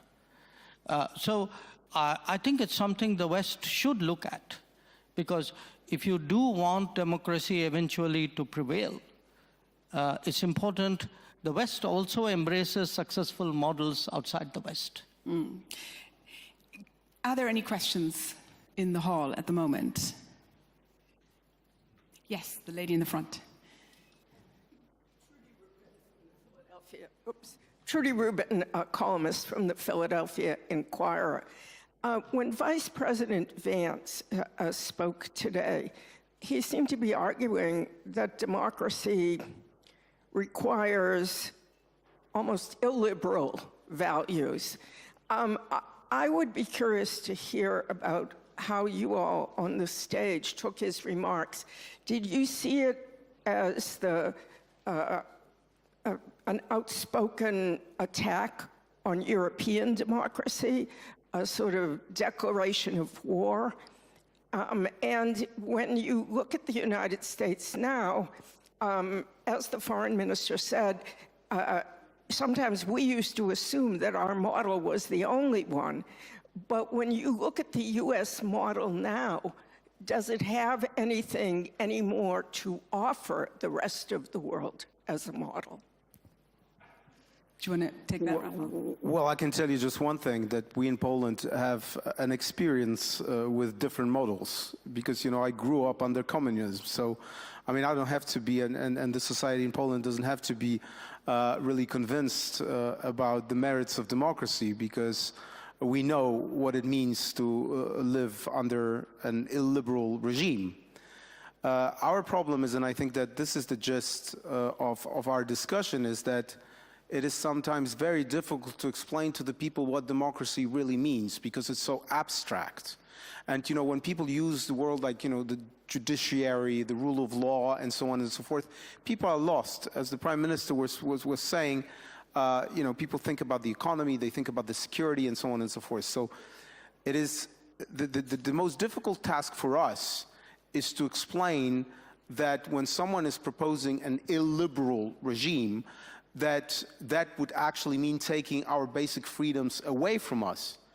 And I would submit to you that that's why we were successful in Poland, because we were able to tell the people that this is not just some abstract rule of law, but that by introducing a medieval anti-abortion law, the basic freedoms were taken from our women to decide their lives and to decide on their health.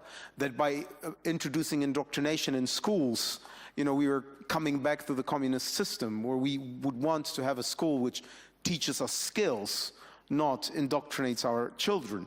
That when populists, talk about national interest, somehow, quite often, they prove to be completely ineffective when it comes to influencing the outside world, because they cannot construct the winning coalitions that you need to be constructing in order to actually promote your interests. That if you want to really talk about migration, that you cannot simply allow populists to hijack that issue, because that can be dealt with by Democrats as well. And that we should be focusing on some of those most important concerns. And I think that our task today is not to sort of like, catch others, and sort of like interpret their words, but to focus on what we can do in order to prove that we are better. We, on the Democratic side, are actually better at resolving issues, and that we can be as effective or even more effective at providing security, at providing growth.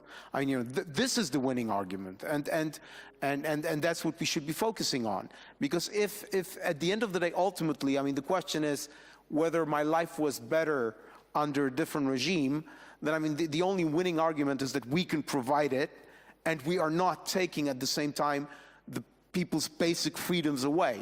So this is the argument, and I think that you know, turning to us is always a good point in question, because we lived under both regimes, so we can tell the difference.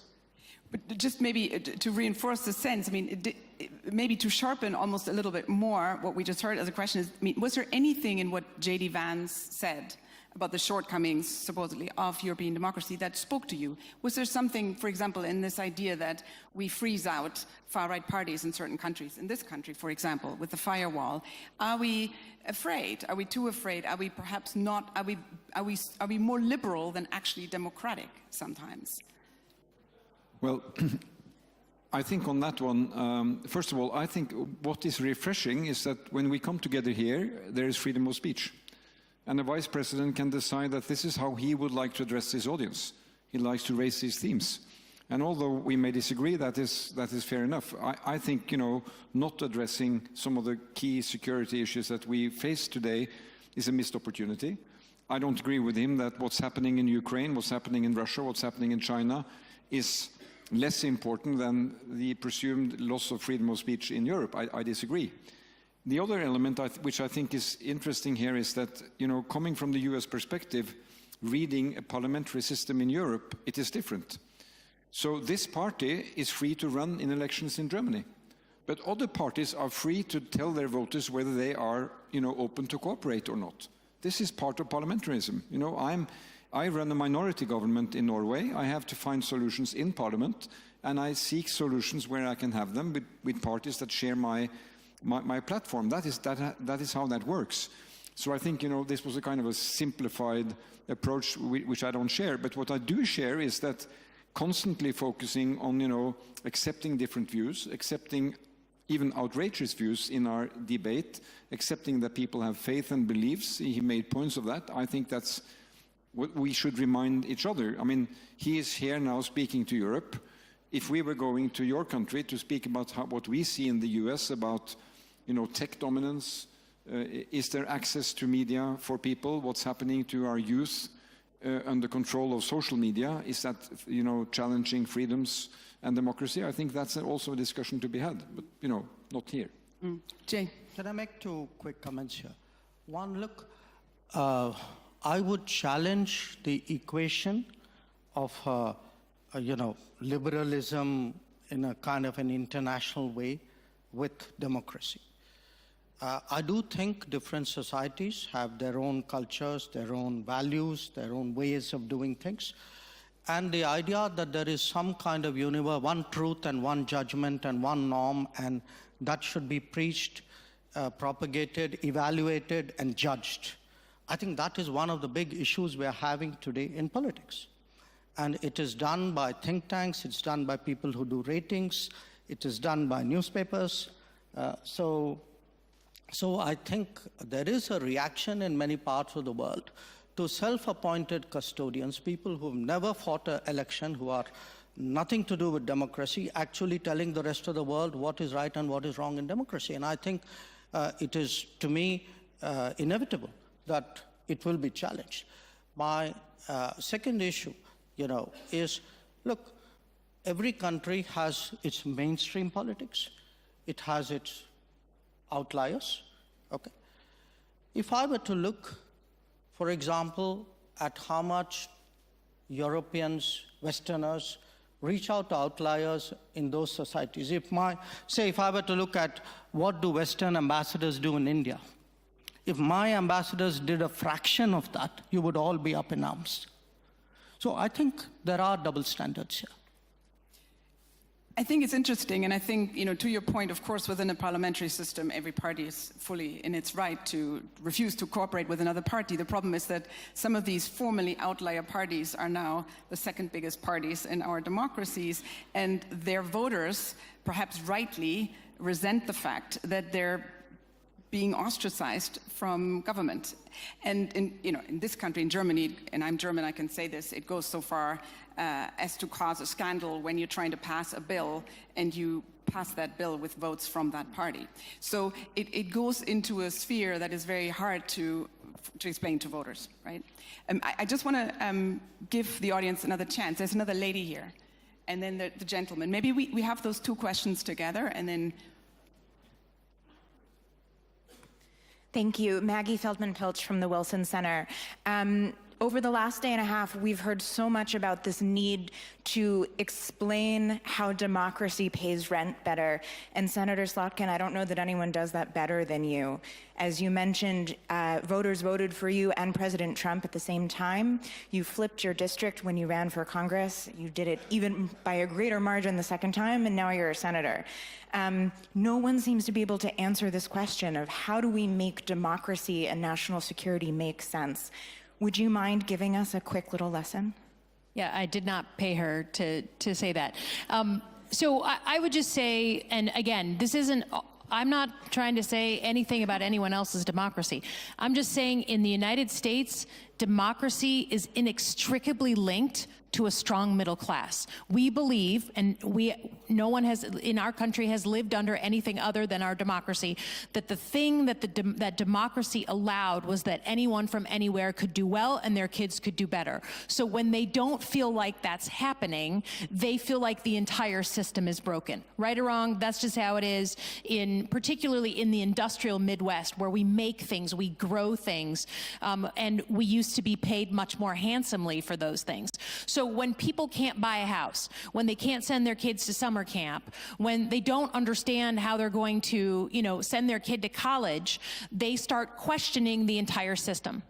And that anger and that frustration leads them down paths where they're less generous with their neighbors. They don't have the ability to as easily to say, okay, I feel secure, so I'm okay with you being secure. There's an entire theory of the civil rights movement in the United States that we were able to do what we did in the late 60s because of how strong our middle class was after World War II, that people felt secure enough to say, you having rights doesn't take away my rights in a diverse democracy. So I just have seen the inverse happen, that as people feel desperate, they don't feel generous with their fellow man, and they start blaming the system of democracy. So we have to explain, and I think the Polish example is super interesting. We have to be able to say that if we don't have a reliable justice system, here's what's going to happen. Maybe not today, maybe not tomorrow, but it will come to your doorstep, right? If we don't have the financial, right now we just are in the middle of taking down our basically financial police on our big banks. If we don't have that, then it's the customer, the consumer who gets screwed, not the big bank. We need to communicate those things. We're struggling clearly with how to do that. Is it just communication? Because this is, to me, kind of the crux of the issue. And it's a question I ask about the Democrats, about, the Labour Party in Britain, about, the Social Democrats in this country. Did you guys sort of lose your way when you kind of signed up to the neoliberal consensus, and you went too far with the deregulation and the kind of free market religion almost that, the Reagan-Thatcher consensus brought in? And was there something in this hyper-globalized, financialized economy that we've gone for that actually undermined your ability, even if you want to, keep that middle class strong, to keep that middle class strong? And do you need to rethink that? There is most definitely a question mark on globalization, especially from a place like the Midwest where we feel like we've lost so many jobs. There is a question every day about our relationship with China. There's a question every day about NAFTA and whether we should have signed that free trade agreement. Every single day in my state, that's a question. And that is why you're seeing this conversation in the United States about tariffs, including on friends. It's why you see a growing sort of spirit of protectionism. It's because people are fundamentally rethinking whether globalization allows us to have the secure future. I think that's an issue of real debate. I don't think there's a black and white there. And I can tell you tariffs on a place like Canada would screw Michigan before any other state in the country. But I think that's a legitimate conversation about whether democracy continues to thrive in a globalized world plus social media. That's a big ass question. Yeah. But so, I mean, that's why the response is this, that basically we, on the democratic side, we have to prove that when it comes to providing, economy, when it comes to providing security, that we can be even better than the populists and more effective. And that we are not going to take away the freedoms, but we hear what the people are saying because the world is changing. I mean, we've seen it after COVID with Russia attacking Ukraine, with more assertive, to put it mildly, China and so on and so forth. We have to, learn the lessons and tell the people, listen, we hear you. It's not just the populists who hear you, and we are going to deal with that. We are going to focus on migration, we're going to focus on the economy, we're going to focus on security, but we are the ones who actually are going to deliver that in a much more effective manner, and we are not going to undermine your freedoms. And, this is the thing, to concentrate on the issues. Because if you say, if there's any lesson, and from Vance and so on and so forth, it is true that sometimes the populists were even better at framing the issues. They were not very, and at least pretending that they were hearing the people. But then, of course, they were terrible at providing, the real solutions to that. So we need to prove that we can hear, we can frame the issues, but we are better at solving them, at the same time not undermining the individual freedoms. That's the name of the game. I want to end, and I'm literally out of time. I just want to end with like a very quick, just because again the U.S. looms so large in this new administration. Alyssa, if you wouldn't mind, is there something that the Democrats can learn from Trump? Oh, yes. I think what I'll be very frank, and I've said this openly about my own party. We speak about issues, and maybe others do too, as if we're speaking from the faculty lounge, right? It's an esoteric intellectualism around issues that just doesn't translate if you're not a good communicator. It just doesn't, right? We write 11-paragraph policy papers to explain something. Donald Trump fits it on a hat, right? And people would come up to me in the state of Michigan, they're like, you're a Democrat, what's your hat? Donald Trump was Make America Great Again. What's a Democrat's hat? What's your hat? Good question. I think there's a bunch of different things that I used in my own election, but without getting into it. But to me, it is just like team normal. Let's just be realistic, serious, common sense people, team normal people. I don't care if you're a Democrat or Republican, just let's solve some problems. I'd get that hat. But I think Donald Trump and simple communication, clearly, not to mention his use of social media. Thank you so much. I'm aware that you're going to come and talk to us now. Do you want? Okay, I got to give this guy his shot because I did promise it. Would you mind just one last question? I'm sorry. I thought it was such a nice. Yeah.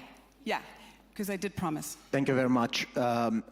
First of all, I would like to, I'm Stepan Safarian from Armenia. First of all, thank you very much for this amazing, fascinating discussion. Since we are talking about democratic resilience, just all the panelists, as their countries knows, my country, our country, Armenia, faced a lot of attacks by autocracies and hybrid threats coming from autocratic countries. And we appreciate your support in meeting these challenges in Armenia. But coming back to the statements made on this floor by U.S. Vice President Vance, one of his policy recommendations was obviously about not being afraid of external interference, as he just described in case of Romania and other countries. So if this is the case, and this is the approach of the new American administration, then what's your recommendation for our countries and for further dialogue with the United States? How to face these hybrid threats if United States is not supporting limitation of some or closing of windows for hybrid threats. Thank you very much. That feels like another panel. Does anyone, which I think we should have actually, it's a super interesting panel. We're out of time, but if somebody has a 10-second answer. No, just, at the NATO summit last year, we agreed as NATO parties that hybrid threats are real threats. They are security threats. So I think the thing to say that, if you are vulnerable to foreign intervention, you have a weak case because you should be able to resist that. I think that is denying some hard realities that we all face. So we have to be better at identifying hybrid threats and attributing hybrid threats. And we are becoming better, but we have to work on that together also with your fine country and with the Prime Minister, who we know well. Jay, you get the last word. Yes. I think I can tell you in India, we've been dealing with external interference for a long time. I'd be happy to give you a tutorial on how to deal with it. I like that. Thank you very much, and thank you to this great panel.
look at a corporate consulting firm, nothing green, the Deloitte consulting firm, they looked forward 40 plus years, and they said, if we get climate right, that will add about $40 trillion in GDP to the world. If we continue to screw up and fail on climate, that will reduce global GDP by around $180 trillion. So there's a $220 trillion swing between getting it right and continuing to fail. So if you're talking about economic development, you want to be developing in a world that has $220 trillion better GDP than a world that is in climate failure. So if you look at the big picture, it is obvious that climate success is the way to go. To the minister's point, Lindsey Graham and I wrote an op-ed piece some time ago saying that if we move to clean energy tomorrow, we'd have a safer world. Russia is funding what it's doing in Ukraine because, as our friend John McCain used to say, it is gangsters with a gas station and an army. And if the gas station can't pay for the army, they're just a little country like Switzerland with a tiny economy. So there are real advantages in every economic measure of focusing hard on climate change. And again, back to our EU friends, the CBAM becomes so essential to all of this. Right, and obviously money, financing, this was a big takeaway from COP29, which then leads me, Minister, to ask how Germany and the EU indeed can support emerging economies so that they become climate leaders on their own right.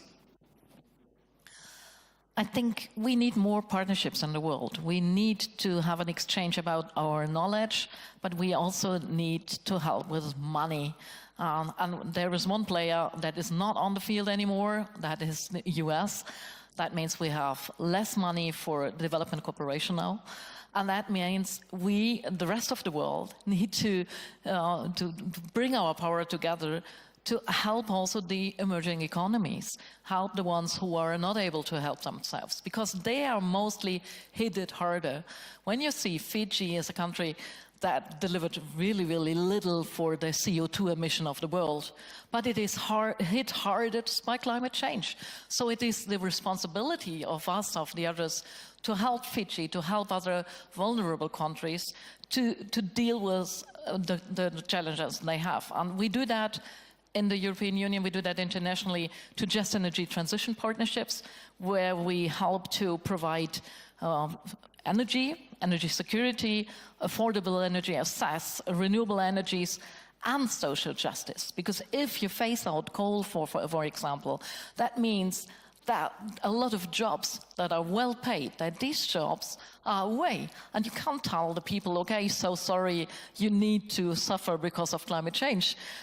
You lose your job. You need to help that there are new jobs on the way. And that is what we are doing with just energy transition partnerships, or with bilateral partnerships we have from the German side, where we have regional partnerships to support mitigation and adaptation and help to country-specific ways to reduce CO2, or to have another way for having energy, renewable energy in the country, and do that in a way that is socially just. Do you think we need to enhance the current existing policies on mitigation and adaptation? I think we need to deliver, and that is what is missed. We know what we need to do, but we're talking a lot about that, but we do not deliver, and that is the problem. We need to do more in reality, not only in the paperwork, and that is what we are missing, and that is why we need more action in that. That is why Germany have now the Hamburg Sustainability Conference, a conference where we try to bring forward just action from people, because we see that in a lot of fields. We have no sustainable fuels in shipping on the world, because no one will build ships for sustainable shipping if there is no fuel. No one will produce fuel if there is no ships who will drive with that. No Haber will deliver these fuels if there is no agreement. So bring all that partners on the table and bring steps forward, concrete commitments of producing renewable fuels for shipping, producing the ships, and having the harvest who are able to deliver that. That is what is needed now. But it does occur to me that there's something else that we don't talk about, particularly in rooms like this, which is indigenous knowledge, Prime Minister. So how does a country like yours or Pacific Island nations leverage knowledge that exists in communities like yours and mine to adapt to what's happening in our world? Thank you. Can I just go back? 2 weeks ago, I was opening a big solar farm on one of the islands, and we are projecting that that island will be free from using fossil fuel in a very few years' time. While we celebrate that, how many other islands, how many other island territories are going to work to their program so that 2035 we are free from using solar fossil fuel, 2050 carbon neutral. Those sort of things, they are exciting to government leaders. We have programs, we've set ourselves those programs. What about the rest? Are we keeping abreast with those changes? What about those that are still encouraging others to import their exports of fuel? It keeps them going. We heard it keeps them going, to keep their armies going, keep their weapons factories going. Where is balance? Where is equity in all this? We can only ask. We can only ask, and we can do our bit, even if we have to be audited on how we are being true to our various programs of being friendly to the environment, and then get rewarded rather than having a promise. There's so many hundreds of billions of dollars sitting there, and you have to ask for it, and the way to ask for them is very, very long and winding and complicated. You come and check, you've done it, bring. Can they do that? Yeah. So, Commissioner, in light of that, do you think it's time to consider having non-state actors, perhaps such as corporations and indigenous groups, to have voting power in climate negotiations? I think one of the great things that we see in the discussions on climate is that actually many actors from all sorts of walks of life are more active than in most fields of diplomacy that I have come across. And for the right reasons, because it affects all of them. And particularly if you look at businesses, it is extremely important to make sure that they do what is expected of them. And you have a couple of them who do an amazing job. But in the end, if you look at the emissions that come out of countries, it's typically not the countries themselves. It is companies within these countries that are responsible for emissions, because we as consumers consume the stuff we consume. So I would be very much in favor to basically involve each and every one of these groups to make themselves heard, but also to take responsibility, particularly in the case of companies. Would you allow me to maybe connect the dots between what the Prime Minister just said and the Minister? Because I think that is at the heart of the conversation we should be having. I'm fully with the Minister that not only Germany, but the European Union at large is doing more than its fair share in terms of sharing the burden and helping our friends in the Global South. There is one item, though, and the Prime Minister was touching upon this, where I think we can do more and where we can also apply more concrete solutions. And that is indeed the domain of solar. We all know that if you look at the cost curves of solar have gone down rapidly. And every single time you look again, they are outperforming our wildest expectations. And that is extremely good news. Now, what is here the problem, but also the opportunity? As a commissioner, I always try to talk as much as possible for the 27, but let me give you one example from my home country, the Netherlands. Those who know the place know that most of the time there, it rains. And yet, the Netherlands alone has more solar panels than the whole of Africa combined. And Africa gets 40% of the world's sun. I can confirm that. We do get a lot of sunshine. And that is and you could say that is a missed opportunity in the here and the now, but it is a great opportunity to invest, build independence, build climate action, and build a viable business case for Africa at large. And that is something I think we should absolutely fast forward. All right, so because this is a conversation for all of us, I'd like to invite Secretary Kerry to give us his first impressions, followed by our Munich young leader.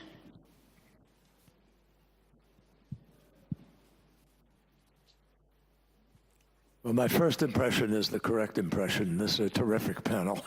I agree so much with everything they've been saying. And Sheldon Whitehouse and Wapke and Mr. Schultz, Mr. Prime Minister, you've all been real champions, and we really don't have a prayer of getting where we need to go without champions. Just very quickly, I'd say to everybody, no country in the world has enough money to be able to implement or affect the transition that we face. It's somewhere between $3 to $5.5 trillion every year between now and 2050 in order to achieve the 2050. So we have a daunting reality. We need money to be able to push the technology. The IRA in the United States is an example of that. We need to be able to push the technology curve because we've been put in a position where the politics of this issue on a global basis, together with the reticence of a lot of people to sort of sign on and face reality, is presenting us with one of the toughest public policy implementing challenges I think I've ever faced or any of us have ever faced. We're facing daunting negatives. And most people around the world are now becoming personally familiar with them because Mother Nature is teaching us weekly, monthly lessons as you see the floods, the droughts, the impact of intensity of storms, all of which is traceable to the changes in our climate and weather. When you have the reality that 90% of the warming from the sun that's taking place goes into the water, into the oceans, 90%. And that increases the amount of moisture that is then going up into the atmosphere and then falls in these bomb bursts that flood people out of their homes. And so the question is, are we human beings capable of making the tough decisions that we need to make to win this fight? Now, the CBAM that Sheldon referred to, that Wapke's working on, et cetera, is one really powerful, important tool. The truth is that if we could price carbon, which we should price, if we could price carbon, we have a chance of winning this battle.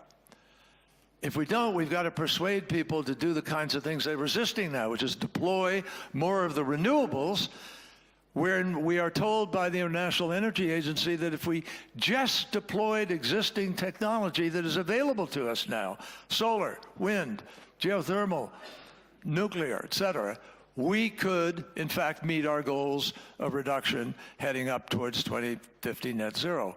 So, but we're not doing that. We're just not doing it. In Dubai, the toughest negotiations of the world are actually multilateral negotiations. You bring 200 countries together in one of these places where one country can walk out and say, that's it, we're killing it. But they didn't do that in Dubai. Almost 200 countries signed on to saying that we must transition away from fossil fuel. I mean, fossil fuel countries signed on.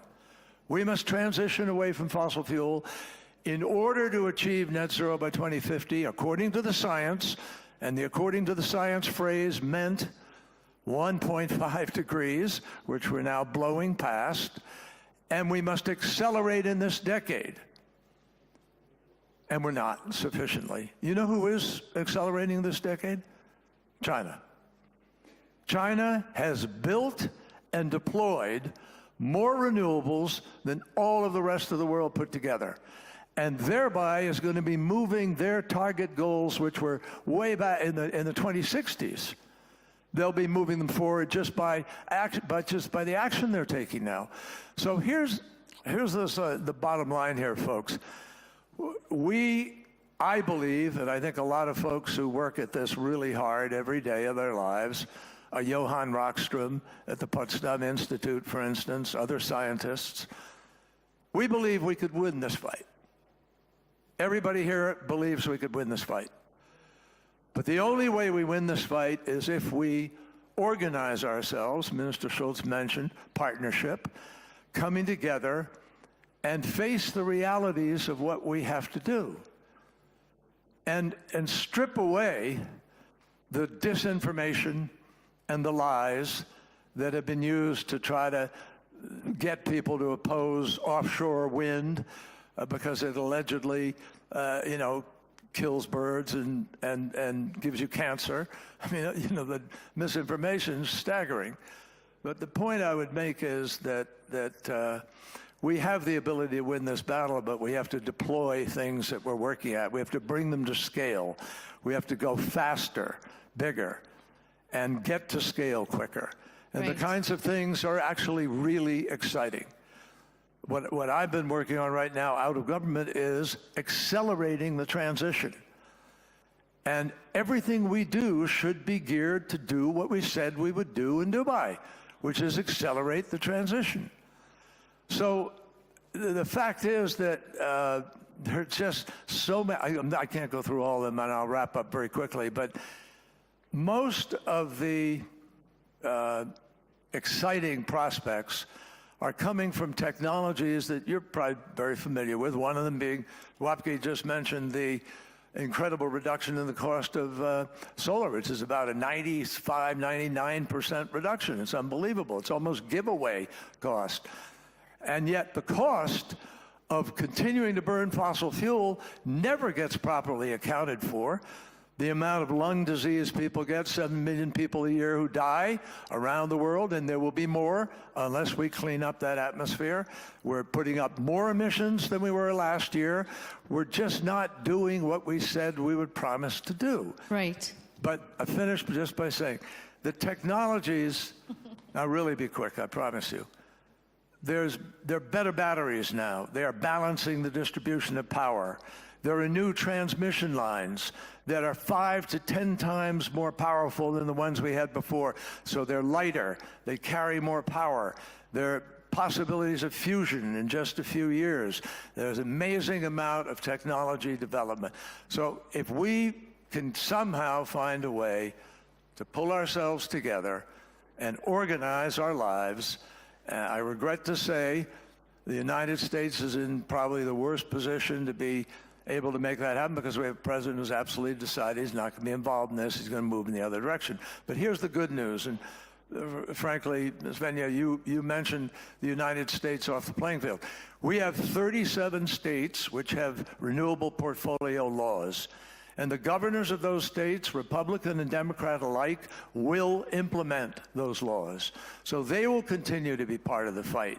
In addition to that, we have 1,000 mayors joined up, all the major cities of America, last time the president got out of Paris, to say we're still in.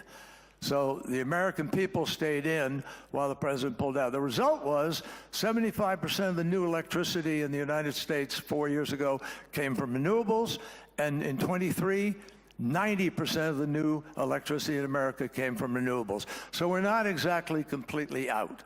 And I hope what we can do is work together to build the kind of partnership necessary to win the fight. And it's only by coming together. 25 countries equal more than 80% of all the emissions.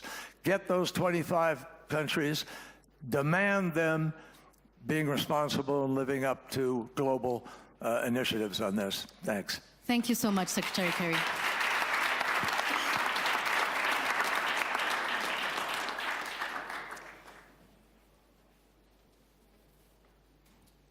Hello, my name is András Huszár. I'm at the Munich Young Leader Program. I'm from Hungary. I'm actually heading a climate and sustainability think tank in Budapest, in Hungary, so I'm very happy that I finally hear about climate change in this security conference, because we all know that climate change is a threat multiplier, so we cannot disregard that at a security conference, I think. And 2024 was the hottest year on record. Global greenhouse gas emissions, unfortunately, are still rising. And as Mr. Kerry mentioned, the US is withdrawing from the Paris Agreement. So to me, it is clear that we are not doing enough, and we have to go faster and bigger, as he mentioned. The EU seems to focus rather on military spending, as we heard from Ms. von der Leyen, and competitiveness is also on the focus of the new Commission. So with mind all of this, I was thinking about that we are struggling how to convince people to do more on climate change. We are continuously looking for the good arguments, etc. So my question is that why are not we emphasizing more the security challenges regarding climate change? Because my feeling is that security always resonates more in society and can easily convince people why we need to act on climate change. So this is my question to the panel. Thank you. Anyone specific you'd want to take that question? Anyone? Anyone. All right. Mr. Schulze. I think you're absolutely right. We need to talk more about what is climate change doing to the world, because it's no question of believing. You can see it. The sea level is rising. You can see all the things that are destroyed. So talking about security is I think one important way. But I think you need also the right legal framework. We will not see private investment in renewable energy, for example, in the most vulnerable countries, because they have no legal framework. No one will invest in a renewable energy, in a turbine, for example, for wind, if no one takes care for supplying that energy that is built there. And therefore, you need a grid. And for building a grid, most of the most affected countries have no money. And they are not able to build a grid by themselves. So we need partnerships. We need to bring the money together. We need to bring the World Bank and other banks more in the situation that they are able to build a grid for energy, that they help the countries to have the right laws so that private sector is able to invest in renewable energy and knows that they get money for it back then. So bringing that together, it's easier to say than to do, because the vulnerable countries are not able to invest themselves in that. They are setting with, they have the threat of adaptation to what is affecting them. So bringing that better together, I think that is something really important. So don't underestimate how important the political scene and the framework is. Commissioner, I know you did have something to say, but I would love to give the audience a chance to ask some questions, because we only have 3 minutes. So if you have a question, now is your time. We've got one there.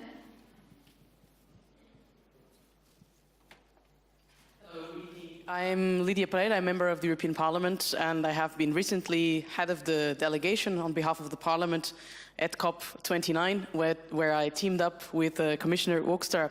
I was listening to all the comments, and I'm really concerned with the word multilateralism, because I'm afraid that in the next COP30, which will be as well an historical event, that we might fear the absence of some countries. So I would like to hear your reflection on whether we can still rely on multilateralism to address climate change, because to be very frank, what we see at the moment in Europe is that very clear from the voters.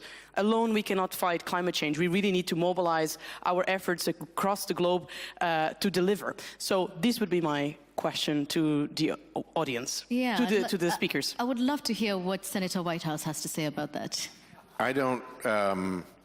I mean, multilateralism on its own is not necessarily going to be successful. You can get a lot of people in the room and they can reach an agreement and emissions continue to go up. The one thing that is left, I believe, that can really change the trajectory is the EU CBAM. And that is pretty multilateral because the EU had to get together and agree to do it. The UK agreed to join. Australia's in negotiations. If we're mean enough to the Canadians, they might jump on too. So there is a way to build the economic signal in that gets us onto a pathway to climate safety, even if Donald Trump is denying climate change. And as John pointed out, who, by the way, is probably the single human on the planet who has done the most to address this problem. That's an applause line. The governors and the states are going to continue to do this. If California is the 5th biggest economy in the world, throw in Illinois, New York, Pennsylvania, Michigan, you can create a group of states in America that, by working together, can set standards for emissions and for disclosures and for pushing back on fossil fuel industry lies that actually drown out the absence of the federal government. So I'm less worried about multilateralism than I am about the absence of a proper economic signal. The free-to-pollute business model that the fossil fuel industry has defended with immense amounts of corruption is at the heart of the problem, and the sooner we get rid of the free-to-pollute business model, the quicker we get onto a pathway to climate safety. And so with 15 seconds left, thank you, Senator Whitehouse. I remind you what our question was. From ashes to action, can there be climate cooperation in a multipolar world? Said another way, can we rewrite this story? I think the answers we've had here say we definitely can. So Prime Minister Rabuka, Federal Minister Schulze, Commissioner Hoekstra, and Senator Whitehouse, thank you so much for your company, and thank you all for your attention.